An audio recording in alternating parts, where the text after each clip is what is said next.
Salutations chers auditeurs et spectateurs, vous êtes sur ma chaîne Vérité à venir et je vous propose de découvrir en 2 ou 3 émissions le livre L'Islam à la conquête de l'Occident. Ça intervient en fait dans mon processus de dénoncer le fait que l'islam, avec le Coran et les hadiths, donc on rappelle, c'est les comportements, les gestes, les silences et compagnie de leurs prophètes, ne sont pas une continuité abrahamique de la Torah ni même des évangiles chrétiens. Et je vais vous prouver dans plusieurs capsules que Jésus-Christ chrétien, donc le Messie chrétien, n'est pas Issa des musulmans, que le Dajjal musulman n'est pas l'antéchrist chrétien. Et enfin, par exemple, que l'Éden, qui pour nous, dans notre Oukoumene, est sur Terre, quand pour l'Oumma, dans leur tradition, c'est extraterrestre. Et j'ai bien des exemples encore à vous fournir, à la fois de mes travaux personnels et du relais de ce qui existe déjà, pour vous prouver donc qu'ils ne sont pas notre continuité et que leur culture n'a pas sa place en Occident, dans notre civilisation chrétienne. Ceci étant dit, je tiens quand même à clarifier les choses, on ne s'attaque et on ne s'attaquera pas, voyez-vous, à des musulmans parce qu'ils sont musulmans. D'accord ? Les êtres humains, on ne leur en veut pas. Il est dit aimez vos adversaires. D'accord ? Il n'est pas dit de les suivre. Donc on peut les combattre par le langage, mais on ne prendra pas l'épée. Je vous l'ai toujours inscrit, celui qui prend l'épée, il périt par l'épée. Donc on n'est pas là dans une croisade, dans une conquête, dans un grand affront, ou ce que l'on veut. C'est-à-dire que si jamais eux, ils déclaraient la guerre, bien évidemment qu'on serait sur la défensive et que nous serions, aux yeux de Dieu, eh bien, des vrais martyrs. Un martyr, c'est quoi finalement ? C'est celui qui tient la parole, entre autres, du Messie Jésus-Christ, et, voyez-vous, qui ne va pas aller tuer l'autre, qui ne va pas lui faire du mal, qui va prier, et qui quelque part reproduira ce qui est imitable. Non, non. Pas Mohamed avec Aïcha, pas Mohamed qui perd sa molaire au combat. Non, non, non, ça c'est pas imitable. Par contre, pour un chrétien, Jésus-Christ qui pardonne. On n'est donc pas dans la loi du talion, mais dans celle qui va amener à faire en sorte qu'il puisse être acheté.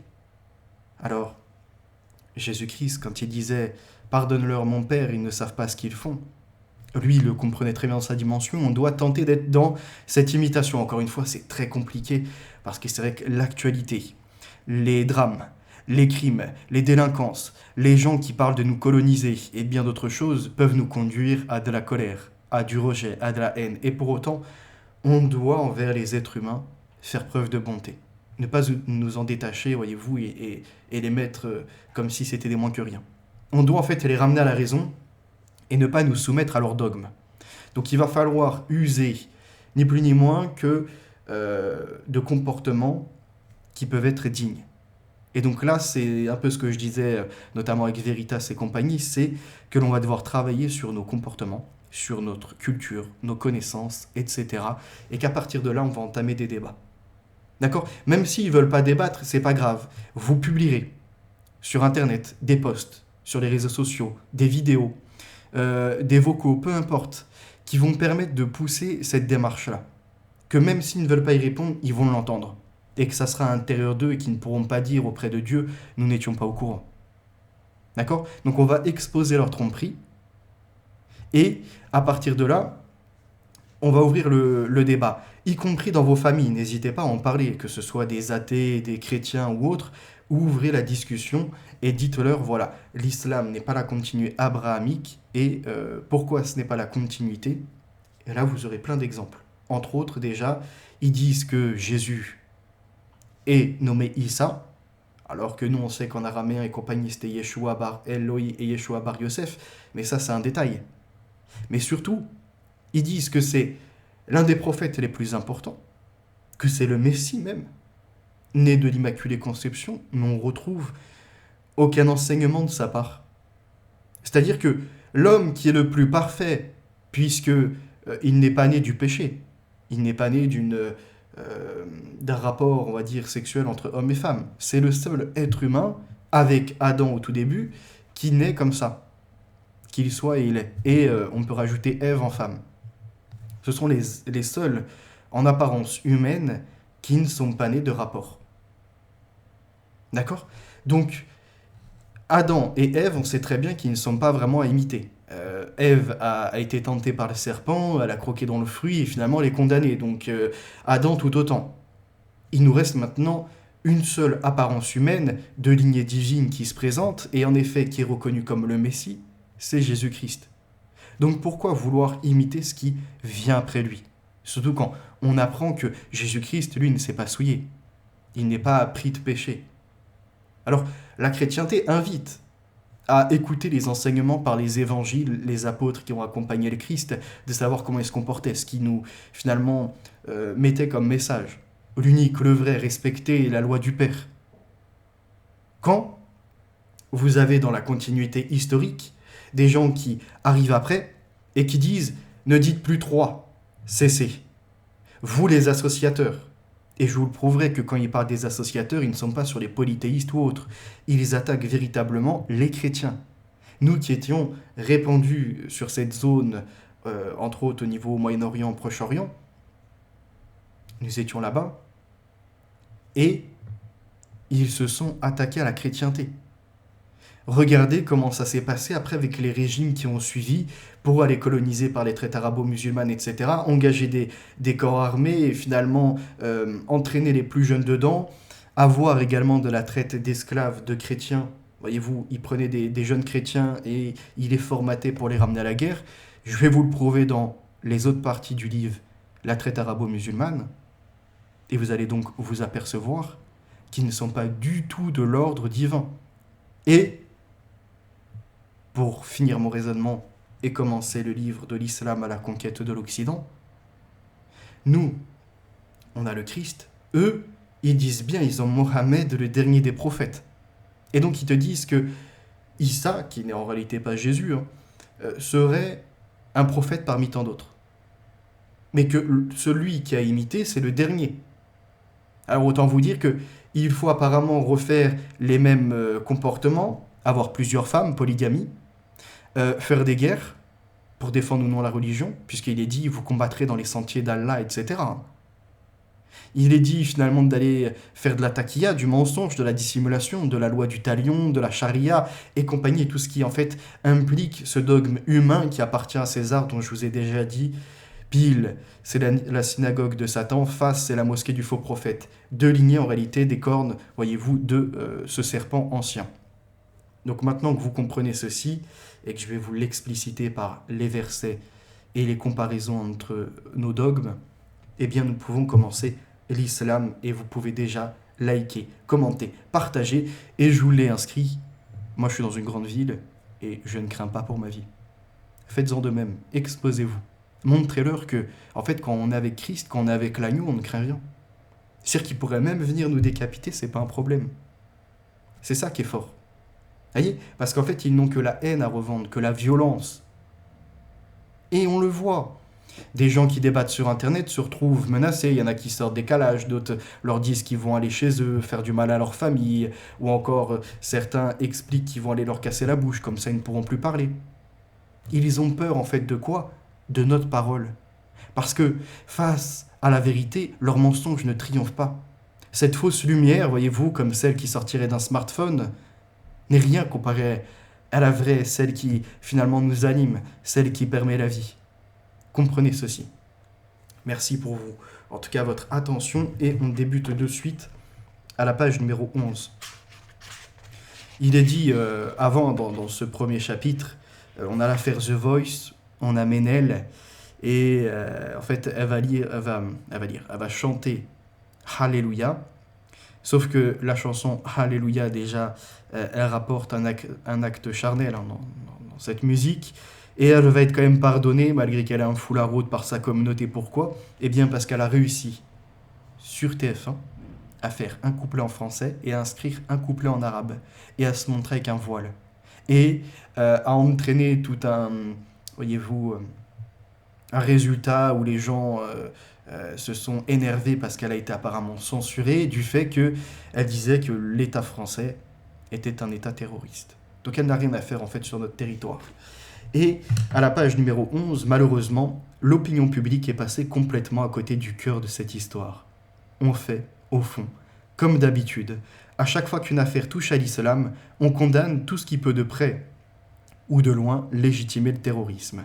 On défend le principe de diversité et du multiculturalisme contre les affreux et dangereux racistes et on s'arrête de réfléchir, considérant que l'essentiel est préservé.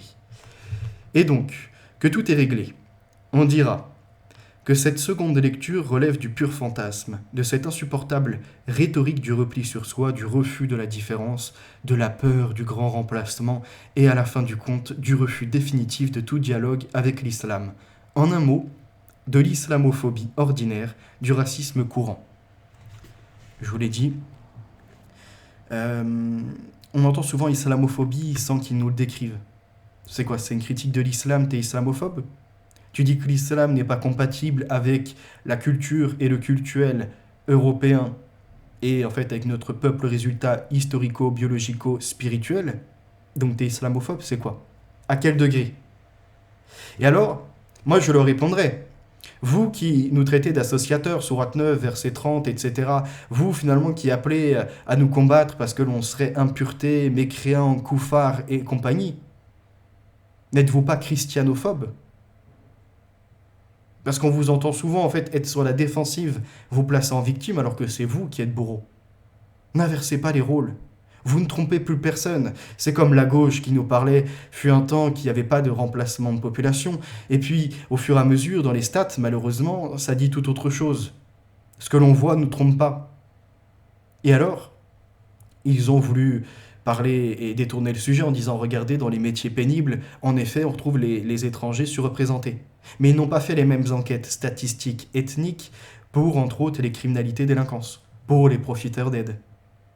Même si on a vu que les Algériens étaient surreprésentés, entre autres, dans la dépendance financière de ce travail français.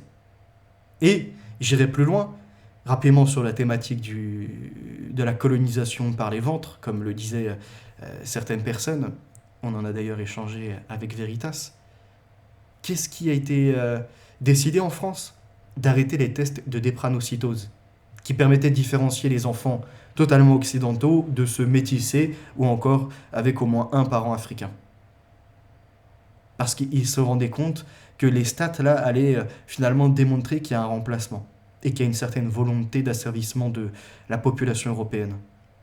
Et alors, pareil, rapidement, après on continue, ceux qui nous montrent en effet, et ce qui est à condamner, quelques rabbis, maîtres, voyez-vous, de la secte, parce que maintenant ils sont ajoutés le Talmud depuis le IIIe siècle, où ils sont capables d'autoriser des atrocités, d'insulter le Christ et la Vierge Marie.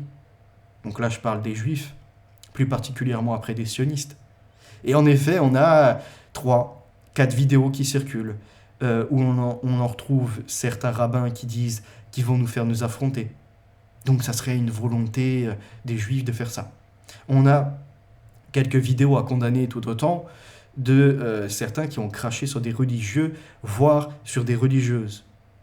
On a quelques vidéos où, encore une fois, il y a ce qui s'appelle l'abomination de la désolation, où des gens rentrent dans un temple sacré et viennent pour le souiller, faire des mariages homo ou bien d'autres choses encore. Donc ça à dénoncer.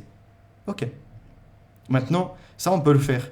Mais est-ce que les gens qui vous exposent ce qui se passe en Israël, au Liban ou ailleurs, le font tout autant quand un prêtre français se fait cracher à la tête par un arabo-musulman ou un maghrébin? Est-ce qu'ils en font de même quand, devant les églises, il y en a bon nombre qui sont en train de faire leur commerce pour vendre leurs babioles et forcer aux dons des croyants? Est-ce qu'ils sont mobilisés tout autant quand, carrément, sur TikTok ou autre, des musulmans se mettent en scène, viennent avec leur tapis et demandent à prier? Et s'il y a un refus du prêtre, de facto, engager finalement le fait qu'ils sont victimes. Est-ce qu'on les entend se mobiliser à nouveau pour notre pays et non à des centaines de kilomètres pour les églises qui sont profanées et dont certains sont des auteurs arabo-musulmans? Est-ce qu'on les entend encore une fois, voyez-vous, être scandalisés quand des Africains sont venus en France et ont poignardé des prêtres? Et je peux comme ça la persécution des religieuses tout autant des bonnes sœurs et compagnie. Donc, vous ne trompez personne. La taquilla est terminée. L'Occident se réveille, et je crois bien que rien que par le langage, on a déjà vaincu. Et que ce qui sera de l'avenir est inscrit dans la révélation. Avant même que votre religion arrive, il était déjà inscrit, 2e siècle, 3e siècle, dans les propos de Jean de Patmos, que votre secte du désert, la grande Babylone, cette grande prostituée qui a du sang d'innocents sur ses mains, tombera en moins d'1 heure. En moins d'1 heure, et ça c'est magnifique. Vous n'êtes pas prêts. Vous êtes en train de suivre une bête aveuglément, mais votre jugement arrive. Le mien tout autant. On n'en sera pas sur le même degré. Moi j'ai reconnu le vrai Jésus-Christ. Alléluia. Continuons. En un mot, de l'islamophobie ordinaire, du racisme courant, on dira que rien ne permet de trouver suffisamment d'éléments concrets pour l'étayer, mais encore qu'elle ne repose sur aucun fondement de principe, aucun mobile, aucune intention, que tout cela n'est ni scientifique, ni sérieux, ni bienveillant. Ce serait oublier tant de choses. La nature même de l'islam d'abord, messages et projets globaux de civilisation, embrassant par définition, voyez-vous, tous les champs de la vie humaine, y compris ce qu'il est permis de faire ou pas, de porter ou pas, de chanter ou pas dans les radios crochets. En cherchant bien, on devrait pouvoir trouver une fatwa, donc c'est un règlement, une recommandation religieuse ou autre sur cette question. Le mode d'action des frères musulmans, ensuite, dont la tactique d'infiltration et l'habileté sont connus, de même que leur pratique habituelle de la dissimulation, leur volonté de voir la charia dominer le monde et leur capacité d'élaboration stratégique.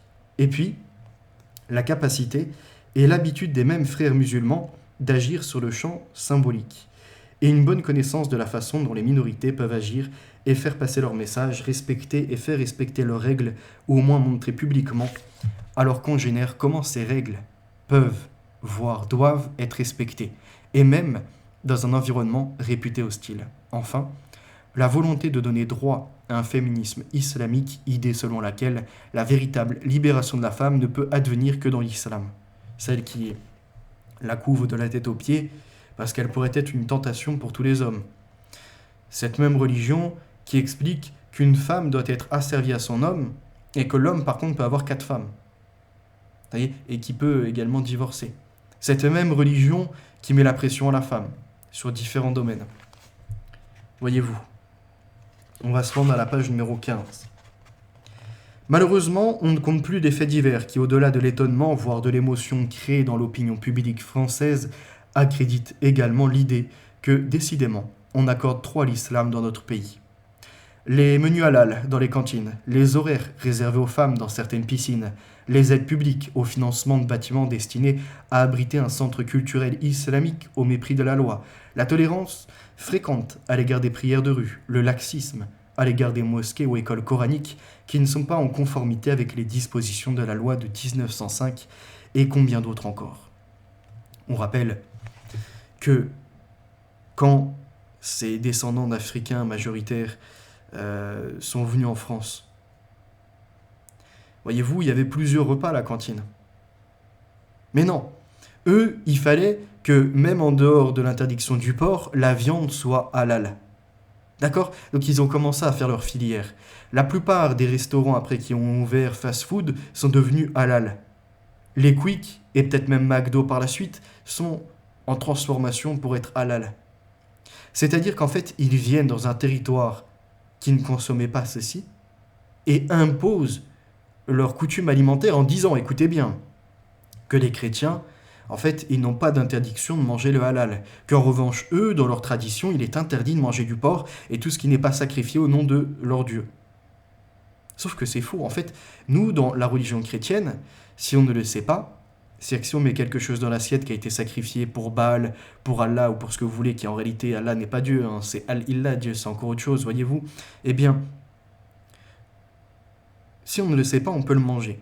Parce que ce n'est pas ce que l'on mange involontairement, si je puis dire, parce qu'on ne sait pas que ça a été sacrifié, qui vient nous souiller, mais c'est ce qui sort de notre bouche, qui peut porter atteinte à notre niveau de spiritualité.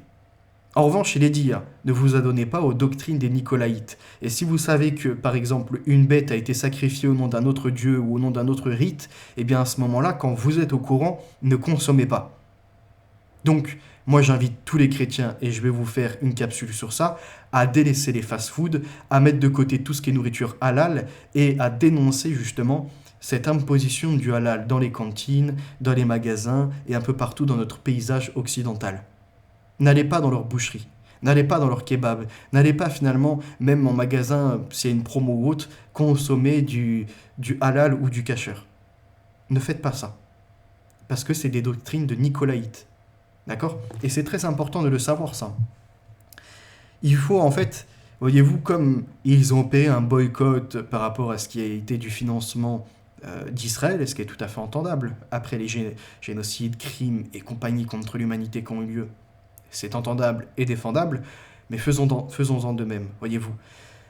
Faisons en sorte que leur commerce ne soit pas prospère chez nous, qu'ils ne trouvent plus d'intérêt à être en Occident, que la vie soit dure finalement, et qu'ils préfèrent faire hijra parce que à quoi bon vivre entouré de koufars, même d'un kafir, et à quoi bon encore être là alors qu'il n'y a plus rien à manger, plus rien à prendre dans les caisses de l'État, plus aucun commerce qui peut être prospère. On va leur guider comme ça, voyez-vous, pas par l'épée, ça sert à rien, gentiment, par des communications, par notre présence, par le délaissement de leur commerce, par l'interdiction de tout ce qui n'est pas en rapport, voyez-vous, et ce qui peut être acceptable par notre religion. Et ils verront alors que l'Europe n'est pas faite pour eux. Et librement, dans la paix, sans violence, la majorité repartira. Les autres qui se radicaliseront, qui voudront mener une guerre, qui feront je ne sais quelle attaque, eux, en revanche, ils trouveront le champ, plus précisément le camp du travail, où ils y seront asservis pour leurs crimes, pour leur délinquance. Mais c'est par la paix, en fait. Le Christ, il n'a jamais appelé à faire la guerre. Hein. À un moment, il est dit « Je ne suis pas venu apporter la paix, mais séparer l'enfant de son père, l'enfant de sa mère, etc. » Mais en fait, c'est pour répondre au précédent commandement, entre autres, que l'enfant quittera son foyer pour se mettre avec une femme et lui-même fonder une famille, et que l'enfant, le sien, une fois qu'il sera adulte, quittera père et mère pour à nouveau faire la même mission. Il est également dit, voyez-vous, que ceux qui font le mal, qui sont dans de mauvaises pratiques ou autres, ça c'est dans Thessaloniciens entre autres, eh bien, il ne faut pas les rejoindre. Vous voyez ? Il est dit après, par contre, il faudra être bon avec celui qui te fait du mal, parce que tu lui mettras un charbon sur la tête. Et que sa consommation sera encore plus longue pour lui quand il devra répondre de ses actes. Parce qu'il aura été méchant envers quelqu'un qui ne lui aurait pas répondu par une baffe, par voyez-vous, une humiliation, qui aurait répondu avec argument et qui lui aura dit « c'est pas grave, tu ne veux pas entendre, tu continues à me salir, paix sur toi ». Voyez, comme moi je peux le faire avec ceux qui m'inventent des rapports homme-homme ou ce genre de choses qui n'ont pas du tout existé. En fait, ils sont dans la création de faux et l'utilisation de ce faux. Mais je leur ai dit, pas de souci, je pardonne. Je te mets juste un petit charbon sur la tête. Tu continues, c'est pas grave, je te pardonne à nouveau. Je te place un autre charbon sur la tête. Parce que ce soit dans la religion chrétienne et dans la religion musulmane, même si en soit sur des faux fondements, voyez-vous, créer un faux sur quelqu'un, c'est l'un des pires péchés. C'est même dans les 10 commandements interdits, voyez-vous, dans les 10 commandements, il est interdit finalement de diffamer une personne, en fait de lui créer du faux. Tu peux en revanche dénoncer quelqu'un pour ce qu'elle fait et sur ce que tu es sûr, mais le reste, tout ce qui est invention, et que tu le sais en plus que c'est une invention, tu en payes le prix. Surtout quand tu le répands en place publique. Passons ce détail. On est déjà à 23 minutes, que nous ne nous éloignons pas de l'objectif de la présentation de ce livre. C'est là qu'en fait on voit qu'il y a derrière tout cela un malentendu et une ignorance. Le malentendu tout d'abord. Lorsque les élus locaux accordent aux familles musulmanes le bénéfice de menus adaptés dans les cantines scolaires ou les centres de loisirs, ils le font par souci de convivialité, pour faire en sorte que les enfants ne soient pénalisés d'aucune manière et que chacun se sente accueilli dans les écoles françaises. C'est pour éviter l'exclusion. Ils ont dit, bon allez, on va leur mettre du halal. Pour éviter l'exclusion des femmes, qu'elles ne puissent pas, voyez-vous, qu'elles ne soient pas écartées des piscines ou de ce genre d'activités de loisirs, ils ont dit, allez, on va mettre certains horaires. Dans des villes, ils les arrangent. Donc, l'Occident, il a tant de souplesse, il a de la gentillesse. Et à chaque fois, de la part de ces communautés avec qui on ouvre toujours plus grand les bras, ils nous disent c'est jamais assez, ils veulent nous les couper carrément. Comme ça, il n'y a plus de limites. Et en fait, ils sont chez eux. Et après, c'est eux qui vont me dire, par contre, comment te comporter, parce que la charia, et en fait, le califat qui s'installe petit à petit, dans leur ordre de l'Oumma, c'est-à-dire la communauté musulmane, te dira ce que tu as le droit de faire et pas faire, selon les décrets, selon les écoles sunnites, selon, encore une fois, les hadiths, selon bien d'autres choses. Et te diront ce qui est permis ou non. Ça ne sera plus la République, ça ne sera plus non plus la voix des chrétiens, ni la voix des Français de souche, du peuple résultat, ça sera eux qui diront quoi faire. Après tant de gestes, après tant de laxisme que l'on aura eu de souplesse pour eux, pour finalement les intégrer, eh bien ils en viendront à nous déterrer, nous, à nous déraciner. Comprenez ? C'est très important. On peut être d'accord ou pas avec cette volonté. En tout cas, l'intention est celle-ci. Il n'est que de se reporter aux débats qui ont accompagné l'instauration des menus de substitution destinés aux enfants musulmans des écoles publiques au printemps 2015. Les maires qui avaient choisi cette option l'a justifiée par la volonté d'accueillir dans les meilleures conditions tous les enfants confiés à notre système scolaire, ce qui était à son honneur. Ceux qui l'avaient refusé se fondaient sur la nécessité de respecter l'esprit et la lettre de nos institutions, lui commandant de respecter la neutralité, ce qui est le devoir, et ce qui est leur devoir. Cette préoccupation de la convivialité serait intégralement partagée si l'intention et l'interprétation des responsables musulmans français allaient dans le même sens. Malheureusement, là où les élus locaux voient dans leurs décisions un point d'équilibre, certains de ces responsables musulmans voient un pas supplémentaire dans le sens de, finalement, leur imposition et de l'installation de la charia, une conquête de plus. Là où les premiers, finalement les Français qui disent on peut exclure les petits musulmans, ils n'ont rien à voir, ils sont gentils, mais ils veulent suivre la coutume de leurs parents, eh bien les autres voient plutôt un communautarisme qui s'élargit. Ils veulent mettre en œuvre une mesure destinée à pacifier les relations sociales, les premiers. Mais les seconds, donc les parents de ces musulmans, voire les imams, etc., voient finalement une victoire contre un monde définitivement adverse, qu'est l'Occident, par sa décadence et compagnie. Une ignorance ensuite. Un exemple récent l'illustre, et il est international celui-là. Au mois de février 2017, le Parlement canadien est saisi d'une motion intitulée M103, déposée par une femme députée libérale appartenant à la majorité parlementaire, d'origine pakistanaise.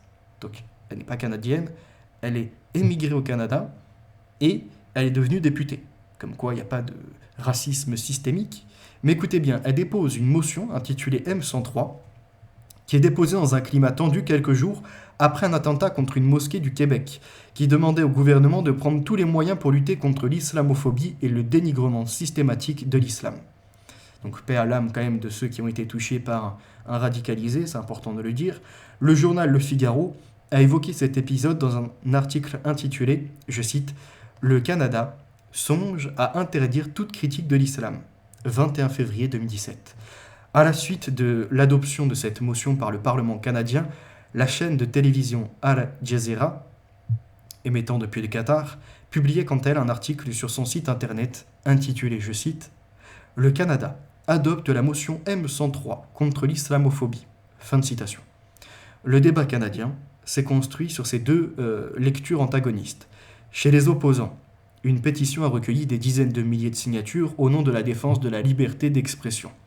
Dans l'autre camp, on a prétendu que la liberté d'expression n'était pas concernée par cette motion et qu'il était légitime de prendre tous les moyens pour lutter contre l'islamophobie. Qui a raison ?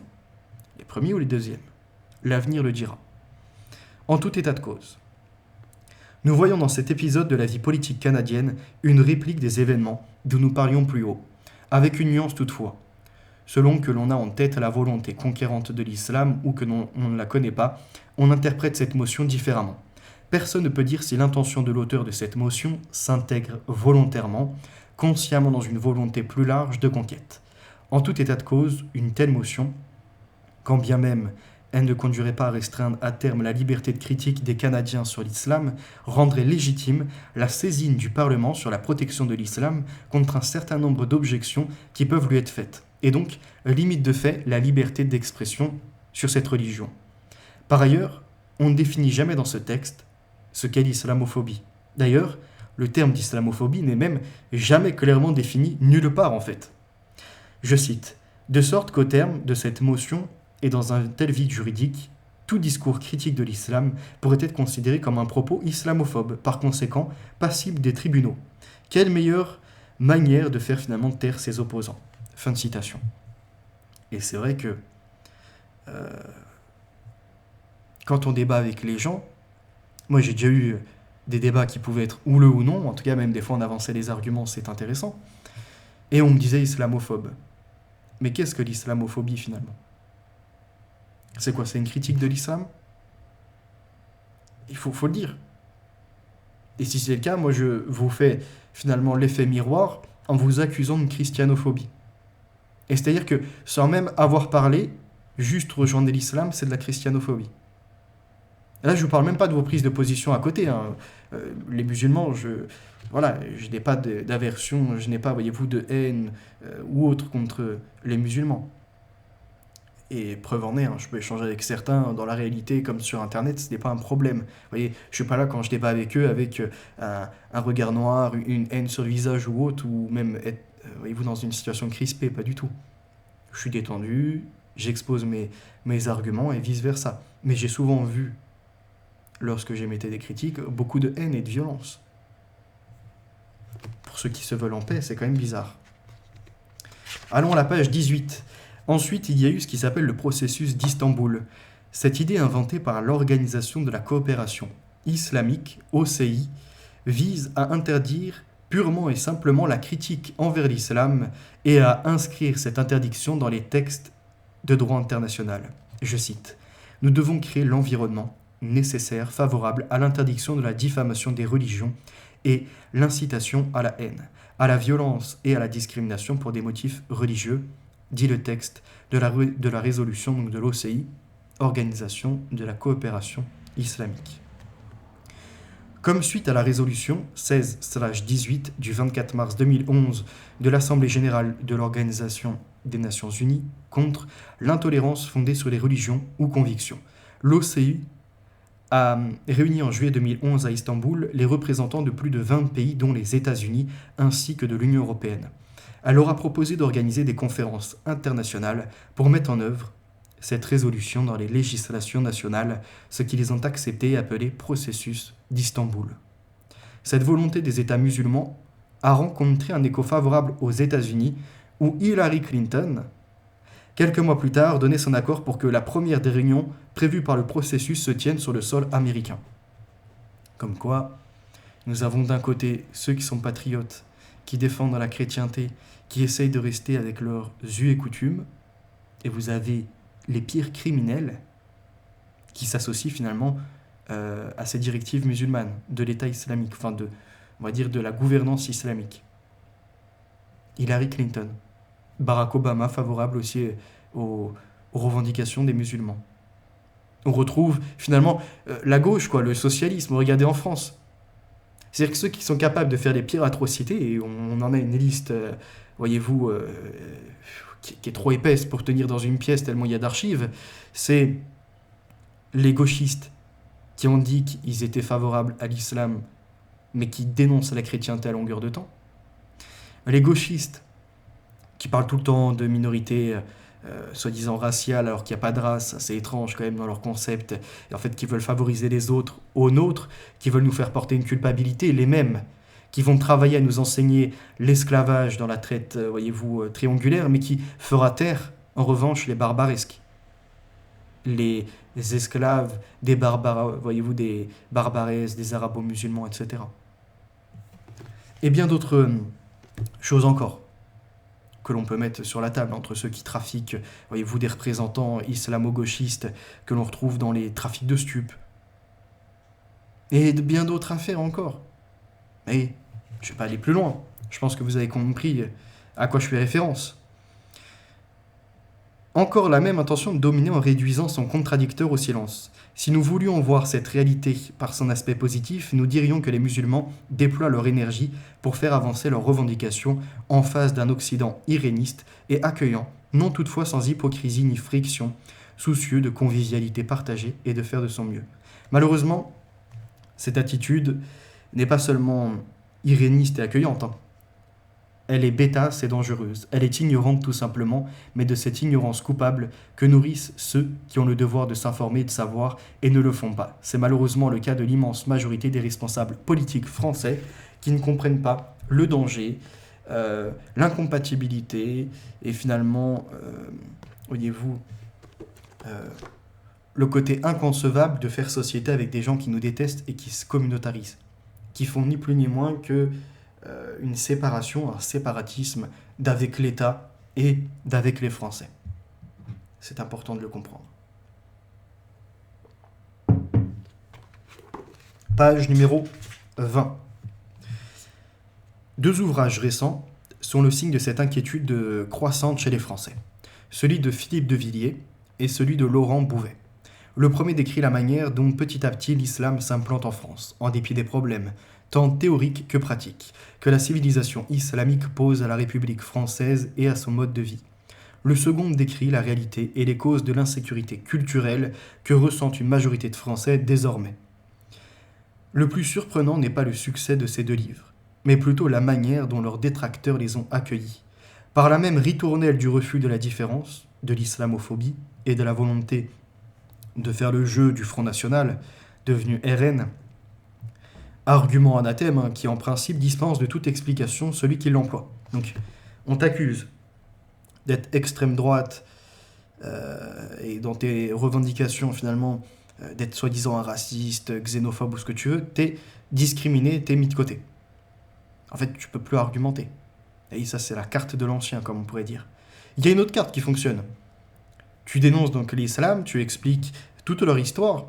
Tu ne mets pas, voyez-vous, de colère, tu n'ajoutes pas d'insultes, non. Tu ne mets pas de nom d'oiseau dans tes propos. Tu mets juste ce que leur Mohammed a fait, tu prends les hadiths, tu expliques que les comportements sont inacceptables, leur conquête, voyez-vous, est bien présente. Ils sont là en France, on retrouve la majorité des Walla Walla, finalement à faire des délinquances, à faire des cambriolages, des trafics de stupes et de bien d'autres choses, ou même à planter des gens, ou à voler des téléphones, ou à bien d'autres raquettes encore. Mais on nous dira qu'il n'y a pas de sujet. Je n'ai pas entendu des Alléluia, Alléluia, ou des Jésus, Jésus faire la même chose. Parce que l'éducation n'est pas la même. Et donc pourquoi il y a un tel échec, voyez-vous, de ces parents envers leur enfant ? Parce qu'il y a une double haine. Il y a la haine du discours qui leur est vendu comme quoi nous sommes des colons, les blancs c'est les méchants, c'est eux qui les discriminent et qui possèdent toutes les richesses, alors que normalement elles leur sont dues. C'est à peu près ça la chose, le mythe du cargo quelque part. Et l'autre élément, c'est la religion, qui leur dit qu'ils sont entourés de koufars, des mécréants, et que de toute façon, le meilleur sera de combattre les mécréants, donc de les forcer à se convertir, ou sinon, voyez-vous, de les forcer à faire une redistribution de leurs richesses pour eux. En fait, les musulmans, ils veulent retrouver leur statut ancien, c'est-à-dire celui qui profite des pays conquis et des dhimmis, comme ils le disent. Dhimmis qui pourraient renvoyer en fait à ces gens diminués, qui pour vivre paisiblement leur religion et dans la société doivent donner une taxe. Mais cette taxe, elle n'est pas redistribuée musulmans, non musulmans. Non, cette taxe, elle est donnée que pour les musulmans. Imaginez une seule seconde si par exemple en France on était resté sous monarchie et qu'on avait dit toi t'es musulman, eh bien tu vas devoir payer pour pratiquer ta religion, ou même maintenant sous République, tu dois payer pour pratiquer ta religion, mais l'argent ne servira pas à ta communauté, il sera redistribué aux chrétiens ou bien aux personnes de la République. Imaginez ce scandale.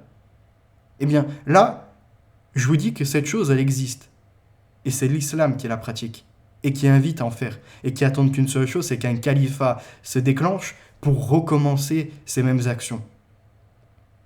Donc il n'y a pas de protection. Vous entendez certains qui disent « Oui, mais dans certains pays, on a vécu en bonne cohabitation. » Non, en fait, les gens se sont retrouvés asservis. Vous avez eu des chrétiens face à vous qui sont finalement sympathiques, qui ne sont pas dans un esprit guerrier, conquérant ou autre, et qui ont accepté ce statut. Mais ils n'ont pas compris par contre ce que ça impliquait, vous voyez, cette marque de la bête.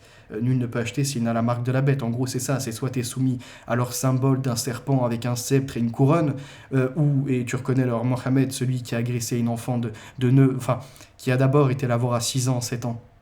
Et puis qu'après, par on ne sait quel procédé, et Jacques Le Fou est très fort dans ça, c'est dit, ah ça y est, elle est prête.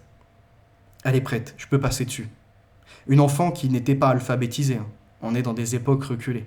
Donc comment un consentement libre et éclairé peut être donné ? Voyez-vous. Et comment on peut concevoir qu'un homme de plus de 50 ans qui a plusieurs femmes se dise d'un coup qu'il rêve d'une enfant? C'est ça qu'il est dit dans leur religion, qu'il a rêvé de cet enfant et qu'après il l'a découvert et qu'en effet c'était elle et qu'il y a un moment il a eu une sorte d'illumination et qu'il s'est dit ça y est, c'est maintenant qu'il faut la déflorer par le mariage.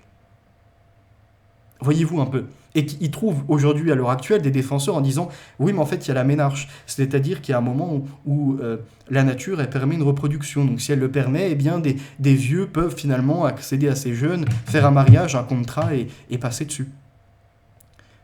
Et ils vont prendre après tout un tas de propos farfelus pour tenter de te dire finalement que c'était une autre époque. Mais c'est à quoi si c'est une autre époque? Que Dieu, donc, il aurait des variables? Et en fait, il y a eu après comme ça plusieurs propos pour dire c'était une autre époque, donc les petites filles de 9 ans, finalement, elles étaient largement plus grandes, leurs formes n'étaient pas les mêmes. Bon, ils se sont rendus compte que ça tenait pas la route. Dans la biologie, il n'y a pas eu une telle modification du vivant comme ça en l'espace de quelques siècles, ça tient pas la route. Ils sont partis après en disant oui, mais en fait, voyez-vous, elle était plus mature à cette époque passée que maintenant. En fait, c'est faux. On voit même que, notamment dans le sunnisme, il y a une recommandation, une fatwa qui a été sortie pour dire que la relation doit être contractée au minimum pour le mariage à 18 ans. Il y a une fatwa qui est sortie sur ça. Donc en fait, une recommandation religieuse. Pourquoi ? Bien parce qu'ils s'aperçoivent qu'on n'est plus aux autres époques où ils pouvaient marier de force des gamines qui ne savaient quoi dire et qui se laissaient faire. Même si elles pleuraient, tant pis, on les mettait au silence. Aujourd'hui, ils sont face, et entre autres grâce à l'Occident, à une alphabétisation. Donc les jeunes, eh bien, ils ont plus de langage, ils ont des conceptions, ils connaissent les définitions, ils commencent à avoir finalement la main sur leurs droits. Et quand des enfants ont la main sur leurs droits et peuvent dire non, eh bien, là, d'un coup, les personnes de 50 ans ou plus ne peuvent s'accaparer comme ça des petites filles, entre autres. Comprenez ? Et donc, ils doivent repousser. Et plus la science qui accompagne et qui montre tous les problèmes que ça entraîne psychologiquement, pour certaines même physiquement. Mais vous allez avoir des dérangés, des détraqués dont je vous ai déjà parlé, qui vont vous dire, non, regardez, on compare un groupe de 50 jeunes filles avec 10 000 femmes. Donc 50 jeunes filles de 15 ans et 10 000 femmes, voyez-vous, de plus de 18 ans. Et on s'aperçoit que finalement, au niveau des, des incisions, voyez, une femme quand des césariennes, eh bien, il y en a plus chez les femmes, voyez-vous, qui sont âgées que chez les jeunes. Non, en fait, tu peux pas fonctionner comme ça. Il faut avoir des groupes quasiment identiques que tu comparais. Allez, parce que plus tu prendras un lot large de femmes, en effet, par l'âge, par surtout, voyez-vous, la période, maintenant on est en plus de 2020, donc ça veut dire quoi ? Ça veut dire qu'il y a une moins bonne bouffe, il y a des ondes de partout, il y a du stress, et en fait il y a plein de facteurs qui engendrent en effet à des problèmes de santé et à l'obligation de césarienne. Revenez sur les anciennes données, et vous verrez que leurs propos ne tiennent pas la route. Et donc on peut défendre en réalité une petite fille qui serait harcelée comme ça. Et j'ai plein encore, voyez-vous, mais ça sera, si vous voulez, un de mes développements pour vous prouver que, en fait, au sein de l'islam, c'est la dissimulation qui prime. Dans un premier temps, ils vont te dire, non, il n'est pas question qu'elle ait 6 ans et 9 ans après. Et puis finalement, toi, tu vas leur sortir les hadiths. Donc là, la taqiyya ne fonctionne pas sur ça. Ils tentent de dire qu'elles étaient morphologiquement différentes. La taqiyya fonctionne toujours pas. Ils ont l'intelligence et du répondant face à eux. Merde, ils tentent une nouvelle stratégie. Te dire donc que la mentalité était différente, ce qui est faux. Moins alphabétisée, donc moins consciente de ce qui peut s'engager. Tac. Une autre taqiyya entre en jeu, c'est de dire cette fois-ci que ce qui était fait par leur Mohammed était une pratique courante à l'époque.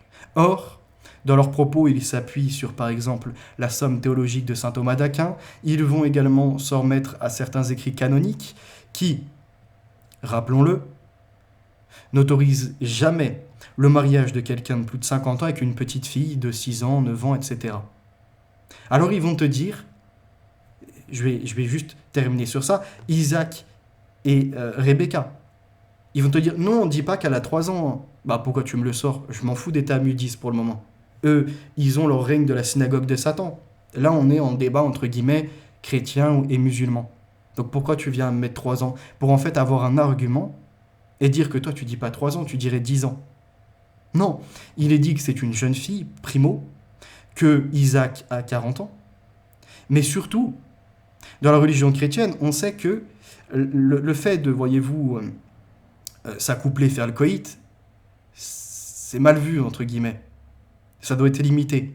Donc, on n'en sait rien. Peut-être que Isaac avait 40 ans, c'était une jeune fille pour Rebecca, alors elle peut avoir 13 ans, 14 ans, ça reste une jeune fille, ce qui est déjà assez dérangeant quand même en termes de différence d'âge, mais regardez la suite. Ils ont très bien pu se préserver après pendant des années, faire des fiançailles sur 3 ans par exemple.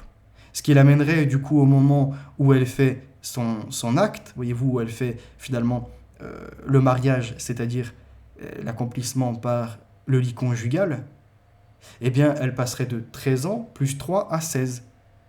Ce qui est permis aujourd'hui, par les lois. En tout cas, reconnu par l'Église. Et là, on n'est pas du tout dans le même scandale lorsqu'une jeune fille à 16 ans, même si moi je ne cautionne pas, pour moi c'est assez dérangeant quand même le sacré écart, mais on n'est pas dans le même ordre. D'une jeune fille qui aurait 16 ans, ou même peut-être plus, 18, 20 ans, là voyez-vous c'est de l'ordre de la spéculation, qui serait avec quelqu'un de 40 ans, que un vieillard de 54 ans qui se déclare prophète, donc qui se met l'un des meilleurs statuts, qui a plusieurs femmes et qui se permet de prendre une petite fille à 6 ans, et après d'aller au lit conjugal à 9 ans. Donc leurs arguments ne sont pas sur le même rang et ne tiennent pas la route. Ensuite, ils vont te dire que c'était une pratique répandue en Occident. Or, quand tu demandes à avoir un visuel sur les registres, sur les actes de mariage, rien n'atteste en leur faveur que des anciens de 40 ans, 50 ans ou autres étaient mariés à des petites filles. Qu'il y ait eu des petites filles de 12 ans mariées à de jeunes adultes, 18 ans, 20 ans, 22 ans ou autres. Ça peut être possible. C'est dérangeant encore une fois, mais ça peut être possible. Mais rien n'atteste d'un tel écart. Alors après, ils sortent Charlemagne, mais Charlemagne c'est pareil. La jeune fille a 13 ans et lui il en a, il me semble, 30 et quelques. On n'est toujours pas sur une différence d'un vieillard de 50 et quelques années avec une toute petite fille de 6 ans. Charlemagne, elle a 13 ans. C'est dérangeant, mais elle a 13 ans. C'est-à-dire qu'elle a quasiment, même elle a plus du double de l'âge d'Aïcha quand elle est accostée par un vieillard de 50 ans. Voilà la différence. Et ils n'acceptent pas en fait de comprendre que c'est criminel de défendre ça.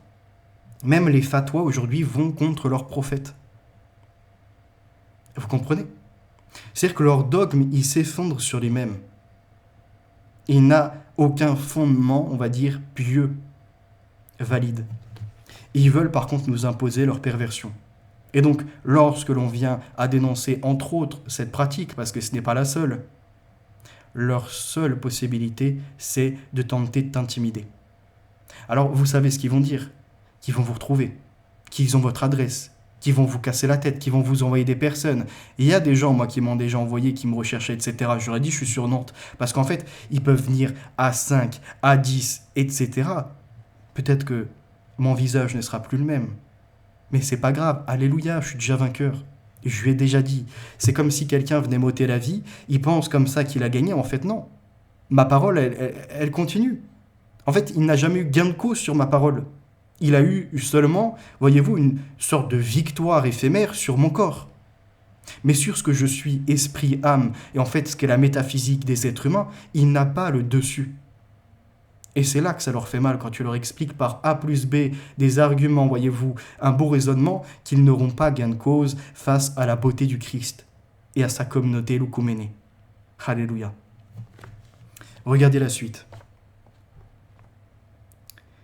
Donc, le plus surprenant n'est pas le succès de ces 2 livres que l'on a cités, mais plutôt la manière dont leurs détracteurs les ont accueillis, par la même ritournelle du refus de la différence, de l'islamophobie et de la volonté de faire le jeu de Front National. Ça y est, argument anathème, tu ne peux plus rien faire.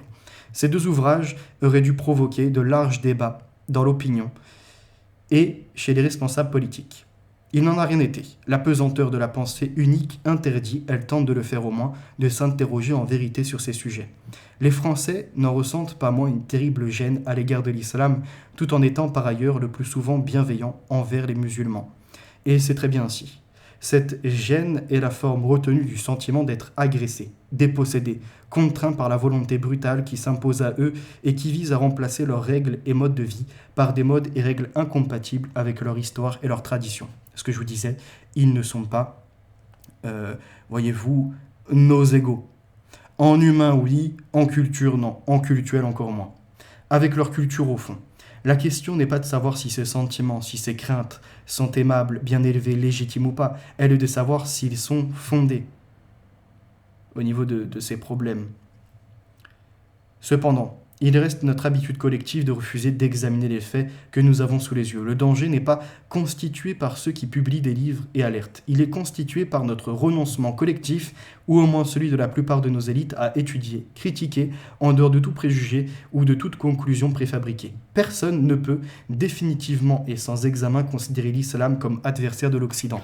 Ce que je vous disais, moi, il y a quelques années, j'étais vraiment dans cette génération qui, finalement, répète, voyez-vous, oui, les racisés sont discriminés, oui, il faut arrêter de taper sur l'islam, c'est toujours les mêmes qui prennent, et compagnie, et compagnie. Mais la réalité est fort différente. Quand vous étudiez maintenant les textes et que vous débattez des textes, là, on va vous parler après d'un contexte. Mais tu vas même retourner dans celui-ci, il n'y a rien à défendre. Il n'y a rien de digne. Et alors, voyez-vous, c'est là où c'est intéressant de ne pas être comme certains qui sont islamophobes et eux contre les pratiquants, où ils vont finalement les réduire à des moins que rien, ils vont les insulter sans fondement. Nous devons, nous chrétiens, examiner leurs textes, critiquer les textes. Après, les personnes que vous avez face à vous, eh bien, il faut, comme je disais, leur placer un charbon sur la tête. Moi, vous m'avez jamais vu être, voyez-vous, dans un appel méchant, véhément envers les musulmans. On m'avait toujours entendu dire qu'ils retournent chez eux, qu'ils fassent hijra, ou encore exposer des criminels pour ce qu'ils les ont fait. En soulevant tout de même l'importance de faire des stats ethniques pour justement soulever quel est le problème de la France. Pourquoi pas même faire des stats ethnico-cultuelles, pour savoir d'où ils viennent et quel culte ils pratiquent. Mais ça, si nous étions en fait sur une bonne base de dénoncer les crimes et les délinquances, tout le monde devrait être en accord. On souhaite faire un diagnostic pour justement soigner. Comme un toubib en médecin aurait un patient, l'ausculterait, lui demanderait ses différents mots ou autres, là où il a des douleurs et compagnie, quels sont les symptômes, et à partir de là, adapterait le traitement. Eh bien, quand une société est malade, il faut adapter le traitement, et pour ce faire, eh bien, établir un diagnostic. Mais la plupart des gens qui vont le refuser et qui vont entrer en hystérie savent en réalité pourquoi ils le refusent. Ils ont très bien compris que nous sommes éclairés. Et là, ils commencent à paniquer parce qu'ils se disent « Oh putain, ça va barder pour nous, nous qui souhaitions finalement être, voyez-vous, dans l'ordre de conquête, en colon, imposer nos codes et compagnie, là ça tombe à l'eau. » Ils commencent à se réveiller. Tout se passait bien, on avançait, on récupérait des territoires, on imposait, voyez-vous, certains commerces, on rentrait dans même les lois de la République quelque part pour qu'il y ait un peu plus d'allégresse, un peu plus de, voyez-vous, d'adaptabilité à notre rite. Et là, tout tombe à l'eau, leur effort là qu'ils ont fait, leur dissimulation, c'est tout. Ça ne tient plus. Et ça, c'est beau. Et c'est à nous d'appuyer maintenant sur cette faille, d'ouvrir la brèche. Il faut maintenant, voyez-vous, faire s'effriter tous ces effacements de ce que nous sommes, nous, le peuple résultat. En revanche, accueillir certains religieux n'est pas un problème. Je vous l'ai toujours dit, c'est une question de proportion. Donc que l'on ait certains qui ne sont pas des radicaux, qui ne défendent pas, voyez-vous, les pires crimes contre l'humanité, pas de problème. S'ils sont 10 000, 100 000, ça reste raisonnable. Voyez, en fait, il faut mettre des quotas, les limiter. Et c'est très bien, c'est ce que font les pays européens. Et c'est pour ça que certains commencent à paniquer. Et donc, on a eu un document qui s'appelle « La stratégie de l'action culturelle islamique à l'extérieur du monde islamique ». Ça, c'est il y a à peu près un quart de siècle, des organisations islamiques internationales entamaient une réflexion stratégique destinée à clarifier leur rôle et leur objectif à l'égard des communautés musulmanes occidentales. Cette réflexion stratégique devait aboutir à l'adoption et à la publication d'un texte intitulé, ce que j'ai cité, « Stratégie de l'action culturelle islamique à l'extérieur du monde islamique ». Fin de citation. Retraçons-en l'histoire et surtout les intentions. L'organisation de la coopération islamique dont nous avons déjà parlé. La mosquée Al-Aqsa de Jérusalem subit un attentat le 21 août 1969. Un juif radical ou un chrétien radical, on ne sait pas vraiment. Encore aujourd'hui, les deux versions coexistent. Y a mis le feu, voulant, paraît-il, accélérer la construction du troisième temple et par conséquent le retour du Messie. Donc, s'ils attendent El Messia, je doute que ce soit un chrétien. Même celui qui est de l'ordre protestantiste évangéliste ne va pas se joindre, voyez-vous, à la destruction du dôme du rocher ou encore de la mosquée Al-Aqsa. Lui, il attend que Dieu le fasse. Et il a vu l'inscription là sur le dôme du rocher, il t'est interdit de dire 3. Vous voyez, ne dites pas 3. Ça vaut mieux pour vous. Une menace contre les trinitaires et les chrétiens, encore une fois, comme quoi les associateurs, ce n'est pas de l'ordre des polythéistes. Ceux qui sont attaqués, c'est ceux qui ont associé Jésus-Christ à Dieu, ni plus ni moins, depuis le début de cette religion. Eh bien, s'il y a l'attente d'un troisième temple, là par contre on est sur la synagogue de Satan, qui elle pense qu'il y aura un autre temple de Salomon. Cet attentat contre la mosquée de Jérusalem, symbole par excellence de Jérusalem comme ville sainte pour les musulmans, provoque encore aujourd'hui une émotion vive. À l'occasion de la commémoration du 40e anniversaire de l'incendie, le chef de l'autorité palestinienne, Mahmoud Abbas, déclarait que les flammes n'étaient pas encore éteintes. Sur ce fond de guerre séculaire entre les musulmans et les juifs au cœur de Jérusalem, et compte tenu de cette nouvelle forme de menace portant sur la présence des musulmans au cœur de la ville, les États musulmans décidaient la même année de créer leur propre organisation internationale, et c'est là que voit le jour l'Organisation de la coopération islamique, OCI, début de l'action islamique commune, comme dit un document officiel de celui-ci. On a également dit que les fondateurs, 20 chefs d'État musulmans réunis 2 mois plus tard au Maroc, à Rabat, voulaient contrecarrer l'initiative du président égyptien Nasser, qui venait avec les chefs d'État indiens et indonésiens de créer le mouvement des non-alignés. Fondé en 1969, réuni pour la première fois en 1970 à Djerda, en Arabie Saoudite, l'Organisation de la coopération islamique, OCI, initialement Organisation de la conférence islamique, s'est donné pour objectif de faire entrer dans la sphère des États arabes musulmans dans le concert international. Sa charte fondatrice, adoptée également à Djerda en 1972, indique comme premier objet de la détermination des fondateurs la volonté de préserver et promouvoir les autres valeurs islamiques de paix, de compassion, de tolérance, d'égalité, de justice et de dignité humaine, ainsi que, je le cite, de dynamiser le rôle d'avant-garde de l'islam dans le monde, tout en assurant le développement et la prospérité des peuples des États membres. Fin de citation, ça c'est le préambule. Nous avons après la page 27, qui maintenant nous interroge sur ce qu'est la charia. L'origine du mot charia provient de la vie des nomades. Charia est la voie qui conduit à l'eau potable. Elle est ce qui conduit à la vie, ou ce qui maintient en vie, ce qui a une valeur incomparablement précieuse. Elle exprime ainsi la volonté divine, comme une déclinaison de la parole incréée d'Allah qu'est le Coran. Bien, le plus précieux est le moyen de survie pour les hommes. On présente souvent, dans un souci de gain du temps, la charia comme un strict équivalent de l'islam, ou pour être plus précis, on dit que tout ce qui est musulman est dans la charia, et que la charia dit l'intégralité de ce qui est musulman. Et on a raison. La charia rassemble en effet l'intégralité des obligations qui s'imposent aux musulmans, individuelles comme collectives. Je cite, « Tous les actes humains, publics comme privés, même les plus intimes, sont appréciés à l'aune de la charia. » Fin de citation. C'est dans la charia que se trouvent les 5 piliers du culte de l'islam. C'est également dans la charia que se trouvent les obligations faites à tout musulman de vivre sous l'autorité politique et juridique islamique et d'engager son propre djihad.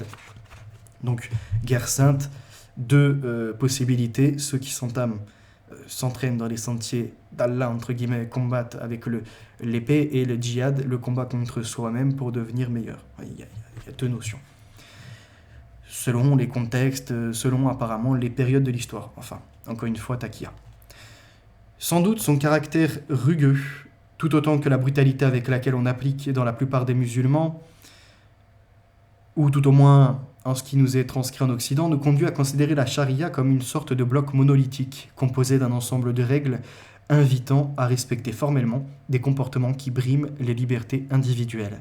Or, pour un occidental, il ne peut y avoir aucune forme de complexité ni de nuance dans quoi que ce soit qui brime la liberté individuelle. Pas totalement d'accord avec ce passage, mais passons. Par conséquent, la charia est perçue comme antinomique de tout ce qui pourrait, de près ou de loin, se rapporter d'une évolution, d'une transformation, d'une élaboration dans le temps, etc. Bien sûr, les trois principales sources de la charia sont immuables. Le Coran, les hadiths et la sira, la biographie autorisée de Mahomet, sont un ensemble d'écrits des autorités sunnites qui ont figé au cours du temps, un temps long d'ailleurs. Ces trois sources sont directement issues apparemment d'Allah et de Mahomet. Du point de vue de l'islam, Dieu est le seul législateur et donc le Coran est la première de toutes les sources du droit. C'est le Coran lui-même, c'est-à-dire la parole d'Allah, qui institue Mahomet dans son autorité, ainsi que l'indique ce verset. Je cite, donc c'est la sourate 4, verset 80. « Quiconque obéit au messager obéit certainement à Allah, et quiconque tourne le dos, nous ne t'avons pas envoyé à eux comme gardiens. » Fin de citation.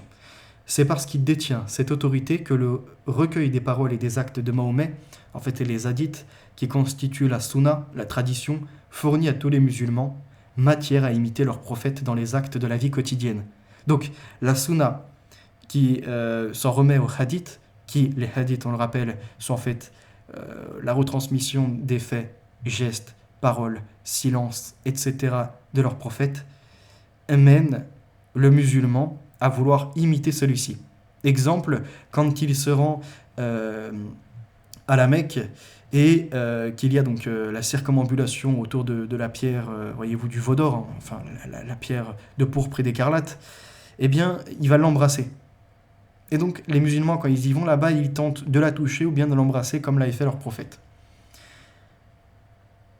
Il nous dit après, donc le hadith est un corpus énorme de dits, de faits et gestes, de comportements, voire de silence attribués au prophète de l'islam durant sa carrière dans les circonstances les plus diverses.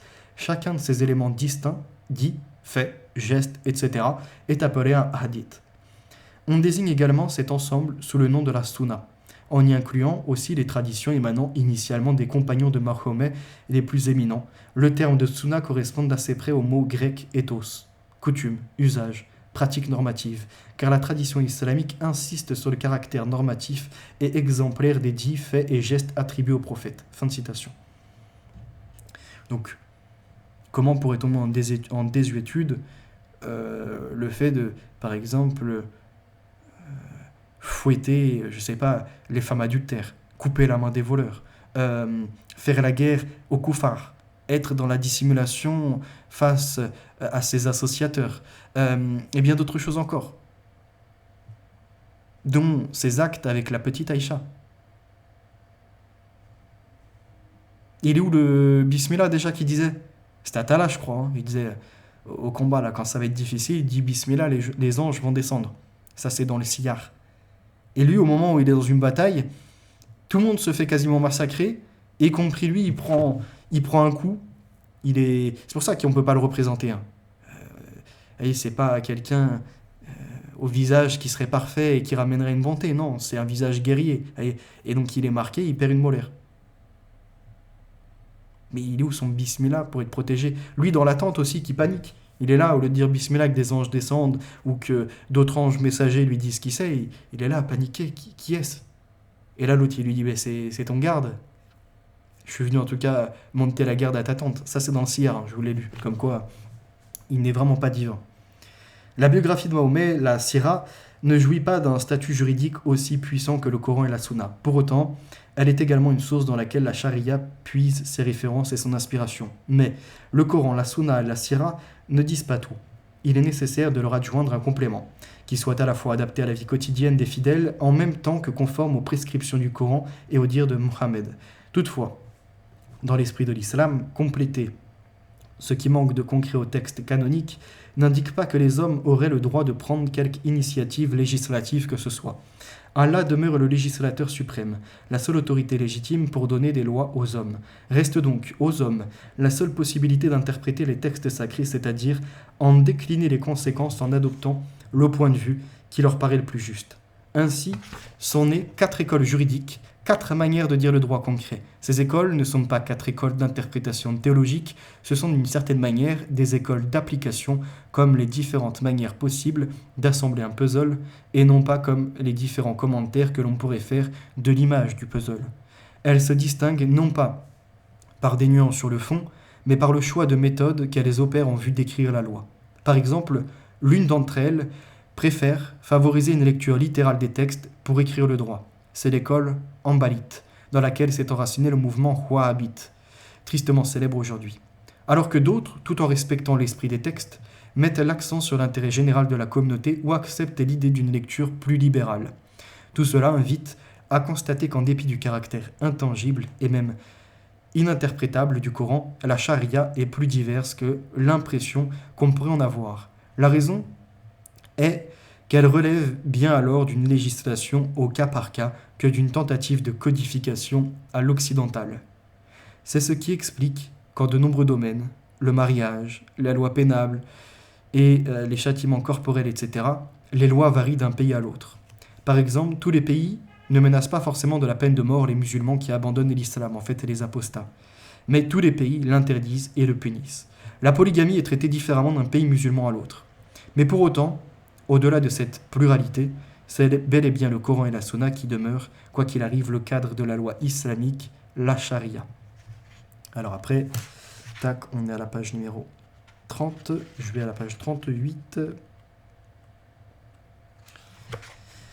Que faut-il entendre par stratégie culturelle de ce programme dont on a vu pour les musulmans en dehors des pays islamiques? L'emploi du mot stratégie est habituel. La stratégie ne propose pas de définition de ce terme, mais renvoie à un autre texte, publié lui aussi par l'ICESCO. Donc l'ICESCO, c'est comme l'UNESCO. D'accord, c'est... attendez que je retrouve ça, et je vais boire un petit coup après. L'ICESCO, c'est en anglais, je crois que c'est inscrit. C'est comme l'UNESCO, voilà, l'ICESCO, c'est tac tac tac. Islamic for Education, Science and Culture Organisation. Donc organisation islamique pour l'éducation, la science et la culture. Je bois une petite gorgée. Ok, on a 1 heure. Et il me reste à peu près, ok, ça. Donc dans la partie du texte intitulée Stratégie culturelle pour le monde islamique, que nous avons rapidement évoqué plus haut, eh bien, on voit qu'il est consacré aux définitions. Le sens proposé est celui que nous adoptons dans la langue française. Je cite « Art de mobiliser les ressources et les énergies matérielles et humaines en vue d'une réalisation meilleure et optimale d'objectifs tracés par l'organe qui a mis sur pied la stratégie en question. » Fin de citation. Le texte, en langue arabe, utilise quant à lui un mot que l'on transcrit en istratigia, donc en alphabet latin, qui montre assez évidemment son origine.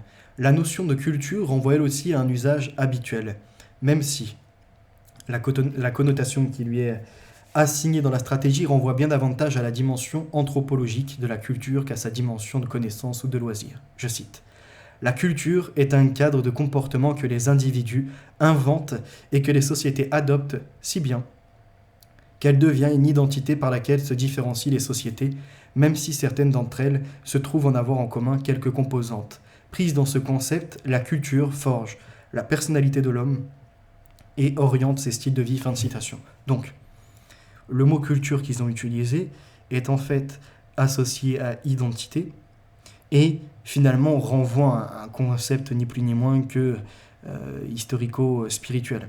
Voyez, c'est l'appartenance à un groupe humain dans certains dogmes, certains droits, etc. Cette dimension anthropologique inclut également la protection et la survie. La stratégie pose comme principe plus ou moins explicité au long du texte que la survie des personnes et des communautés musulmanes occidentales passe nécessairement par leur enracinement, non pas seulement dans une culture, mais dans leur culture, l'Oumma, et donc l'application de la charia. Tout d'abord parce que cette fonction de protection est le propre de toute culture. C'est grâce à elle que l'homme, je cite, préserve l'existence de sa race, assure sa stabilité sociale, politique et psychologique. La culture, de par ses particularités, son comportement général, est un moyen de préserver la personnalité et d'en assurer la permanence. Ça, c'est dans la stratégie, page 38. Donc, il parle quand même de race, voyez-vous, d'une stabilité sociale, de se remettre donc à des choses politiques qui concernent en fait leur charia. Il revient également à la culture de protéger l'homme en le plaçant, je cite, à l'abri du trouble et de la rupture. Donc à la page 39, dont bien entendu le contact avec le mode de vie occidental est la cause. C'est donc clairement et exclusivement dans la culture islamique que les communautés musulmanes occidentales doivent s'enraciner. Donc elles ne doivent pas s'imprégner de là où elles vont. Donc elles se dirigent en Occident, mais elles ne veulent pas ces personnes vivent comme nous. Il aurait recommandé de vivre comme dans leur pays islamique.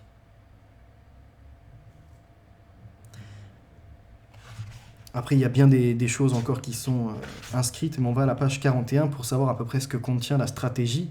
Et on voit que l'islam est une civilisation, pour ne pas dire aux yeux des auteurs de la stratégie, la seule et la vraie civilisation. L'islam a vocation à se déployer, à dominer partout. Il a le devoir de protéger ses enfants là où ils sont en fragilité et dans le même temps de former ces mêmes enfants à user de faiblesse et de bénéficier des services et des opportunités offerts par les civilisations adverses pour renforcer leur présence et leur domination. En fait, la présence et la domination de l'Oumma. Donc, se placer, peu importe, en victime, essayer d'obtenir, voyez-vous, de la faiblesse des Occidentaux, pour qu'ils se disent « Ah ouais, putain, il faut quand même qu'on soit un peu plus gentil, un peu plus souple. » Et finalement, mieux s'imposer, c'est ça qu'il aurait dit. Finalement, l'ambition de ce document n'est pas si cachée que ça. Il s'agit de profiter de la sécularisation des sociétés occidentales et en même temps de la faiblesse qui en découle pour implanter l'islam, le propager petit à petit et le proposer à la fin du compte comme un nouveau modèle social. On rappellera toutes les jeunes filles dans les quartiers qui se sont retrouvées entre les mains de ces barbares, qui ont profité de certaines vulnérabilités de pauvres enfants qui étaient à l'ASE, par exemple, ou de d'autres où leurs parents ont lâchement failli à leur mission, ou encore tout un pan qui ont été tentés par les faits un peu ghetto, gangsta, rebelles envers leurs parents, etc., alors qu'elles avaient une très bonne éducation et qui se retrouvaient finalement à traîner dans ces quartiers, à être en passe un homme ce que l'on peut appeler plutôt un déchet, deux déchets, trois déchets. Et finalement, le seul moyen de retrouver une sorte de dignité, eh bien, c'est d'épouser la religion qui l'a persécuté. Enfin, du moins, ceux qui s'en sont servis, voyez-vous, pour dire c'est une koufar. Et c'est pas une femme de notre communauté, de notre religion, donc aucun respect pour elle. Amenez-la dans la cave, mettez-la dans un Airbnb, en gros, c'est ça la chose. Pourquoi énormément de femmes occidentales se sont retrouvées asservies dans ces réseaux, dirais-je, fréristes, ceux où leurs petites sœurs, leurs cousines, il n'y a pas intérêt de les approcher, il n'y a pas intérêt d'avoir un regard assez, voyez-vous, tenté ou autre sur elles. En revanche, la petite blanche, l'occidentale, elle, il n'y a pas de souci. Faites-la même, faites en sorte de la mettre dans la drogue, dans l'alcool, dans une dépendance, dans une addiction. Montrez-lui, soi-disant, que vous allez l'aimer, encore une fois, des simulations. Je ne sais combien d'affaires comme ça en France, où ils ont laissé entendre à ces jeunes filles qu'ils allaient finalement, qu'ils étaient amoureux d'elles, etc., juste pour après les forcer à la prostitution. Parce que depuis le début, ils étaient dans une taquilla et ils la considéraient comme une koufar, comme kafir. Ça, c'est une honte. Et les politiques n'osent pas parler. Les victimes, pour la plupart, sont finalement tombées dans les bras de leurs bourreaux. Elles se sont retrouvées avec les Walla Walla, elles-mêmes tenir les mêmes langages, à se convertir, à faire les pieuses, voler, etc., à épouser la mauvaise religion. Prenez conscience de ça. J'avertis depuis un moment sur ce phénomène. Les auteurs du document, en fait, et les États musulmans considèrent que les communautés musulmanes occidentales doivent profiter intelligemment de la période difficile de transition qui traverse l'Occident, et que nous traversons donc en Occident. Ou plutôt, puisque celle-ci, cette,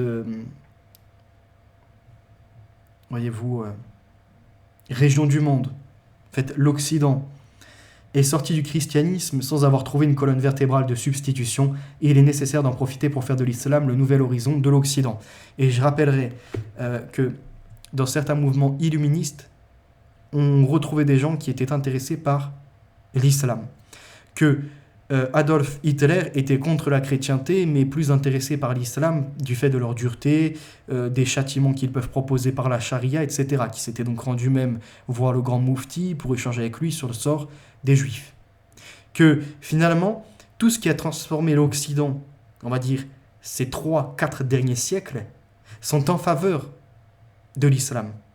Et on fait en sorte de l'introduire en Europe pour faire la guerre à la chrétienté, parce que, comme je vous l'explique, république et le côté islamique ne sont finalement qu'une même pièce. Les deux vont ensemble. C'est très important de le voir aussi. Ils nous font la guerre. Et on avait eu des noms d'illuminés qui s'étaient donnés, notamment le titre de Mahomet. On avait eu également l'esprit, on va dire, de la maçonnerie qui sert du support et pour finalement tendre la main au réseau islamique. On a vu la Grande-Bretagne en faire tout autant, avec son socialisme, qui a poussé à islamiser. Le passage consacré à la fixation des communautés islamiques à l'extérieur du monde islamique, donc il y a le chapitre 5. Je sais pas comment il fait, parce qu'en fait il met chapitre V, donc normalement c'est chapitre 5, après il met une virgule 2, je vois pas l'intérêt, ou peut-être paragraphe 2, je sais pas, page 61, et suivante. Est révélateur de cette volonté de tirer avantage de cet état du monde occidental, puisque les sociétés occidentales deviendront multiraciales et multiculturelles, ça c'est ce qu'ils disent, page 62, donc ils en sont satisfaits, et du fait que les communautés musulmanes en Europe, plus généralement dans le monde occidental, sont implantées de manière irréversible, le monde islamique lui-même, je cite, se doit d'accorder à la présence de l'islam en Occident toute la sollicitude qu'elle mérite au niveau de la recherche, comme au niveau des objectifs à préciser pour présenter l'islam dans l'authenticité de sa lettre et de son esprit. Page 62. Ça me rappelle quand j'étais parti à Massy voyez-vous, en déplacement professionnel, et donc on s'était retrouvés à table, on va dire, puisque c'était plusieurs équipes qui venaient pour une formation, et on s'était retrouvés avec 2 musulmans qui étaient, effectivement, ils faisaient le jeûne, voyez-vous, donc ils voulaient faire culpabiliser quelque part. Non, ça gêne pas, mais on reste quand même à table avec vous, allez faire les mesquines. Ouais, non, nous c'est dur, on s'en bat les couilles en fait, tu vois, de ta vie, c'est dur. Tu le fais en silence et t'arrêtes de te montrer comme ça, tu vois. Si tu manges pas, pourquoi tu vas avec les autres à table? Je sais pas, va faire ton tour. Tu vois, non, ils avaient besoin d'exposer. Et après, la femme, qui était une de ses collègues, pareil, qui expliquait tout l'intérêt de leur religion, qu'ils étaient dans la paix, etc. Mais à table, ça prenait pas.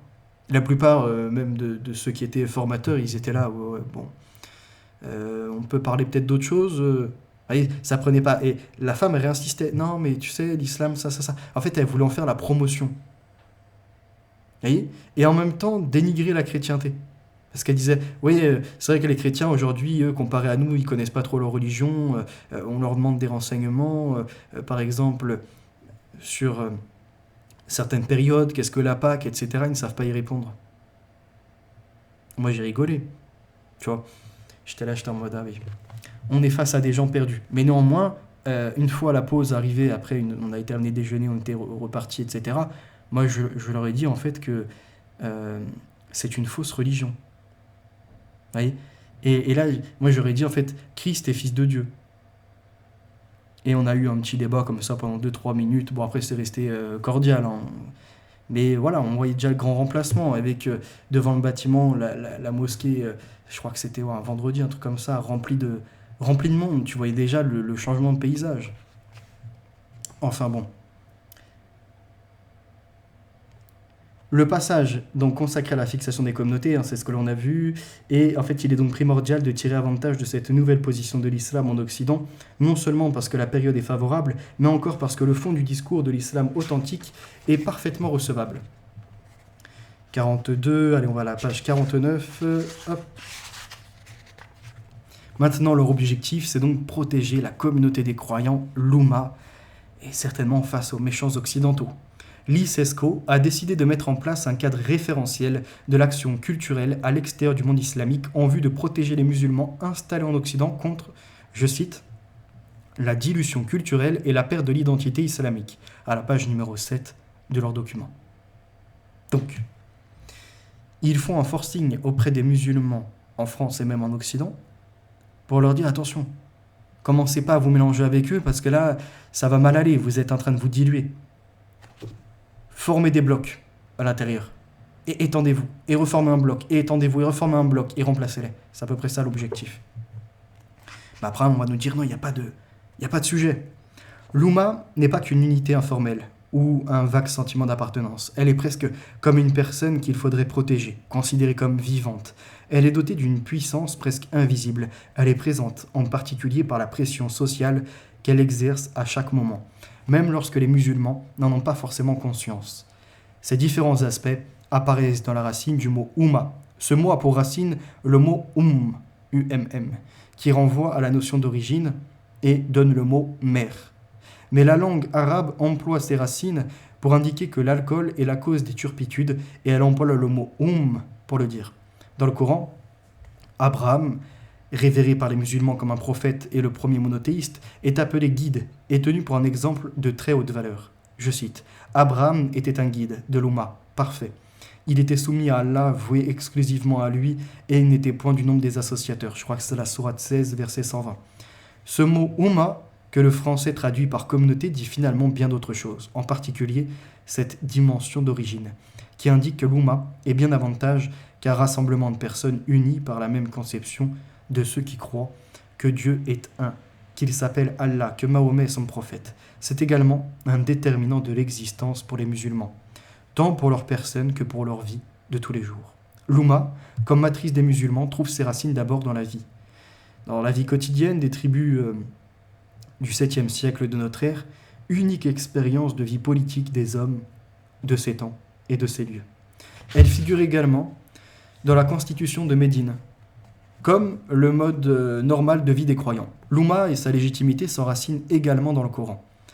Elle est mentionnée comme unique et soumise au Seigneur, sourate 21, verset 92. Certes, cette communauté qui est la vôtre est une communauté unique et je suis votre Seigneur, adorez-moi donc. Fin de citation. Vous savez, ce qui est drôle dans le Coran aussi, c'est qu'ils te disent que ils sont la continuité des chrétiens, etc., mais qu'ils ont le droit d'abroger certains versets. Et il y a autre chose par rapport à ça, c'est... il y avait autre chose que je voulais dire.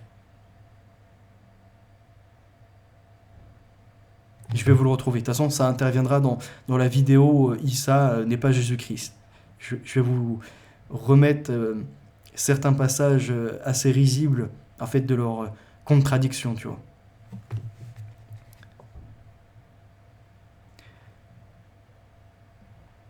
Donc après, ah oui, voilà, c'est ça la contradiction. C'est vous êtes la meilleure des communautés dans l'Oumma, en fait, dans la soumission à Allah, alors que ils disent quoi? Ils disent, les Juifs disent, personne n'ira au paradis s'il n'est pas converti juif, quoi.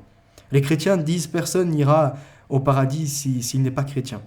En gros, ils expliquent, là j'ai plus les versets en tête, mais c'est regardez-moi ces hypocrites, ils forcent à rejoindre leur religion, etc., pour accéder au paradis, et pour que 2-3 versets plus loin, donc leur Coran leur dise « Nul n'ira au paradis que musulman ». Tu vois, c'était « Méfiez-vous de leurs paroles de mécréants qui disent « Nul ne va au ciel que juif » ou « Nul ne va au ciel que chrétien », pour finalement refaire la même chose. Vous voyez, c'est ce qui s'appelle une dichotomie, créer une critique pour en fait exercer les mêmes agissements. Mais c'est le Coran en lui-même de toute façon. Il n'a ni queue ni tête.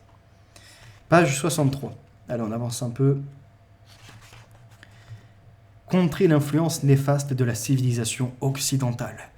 Le premier reproche fait à l'Occident est qu'il a presque l'outrecuidance de s'adresser aux musulmans installés chez lui sur la base de ses idées, ses principes et ses valeurs. Page 17.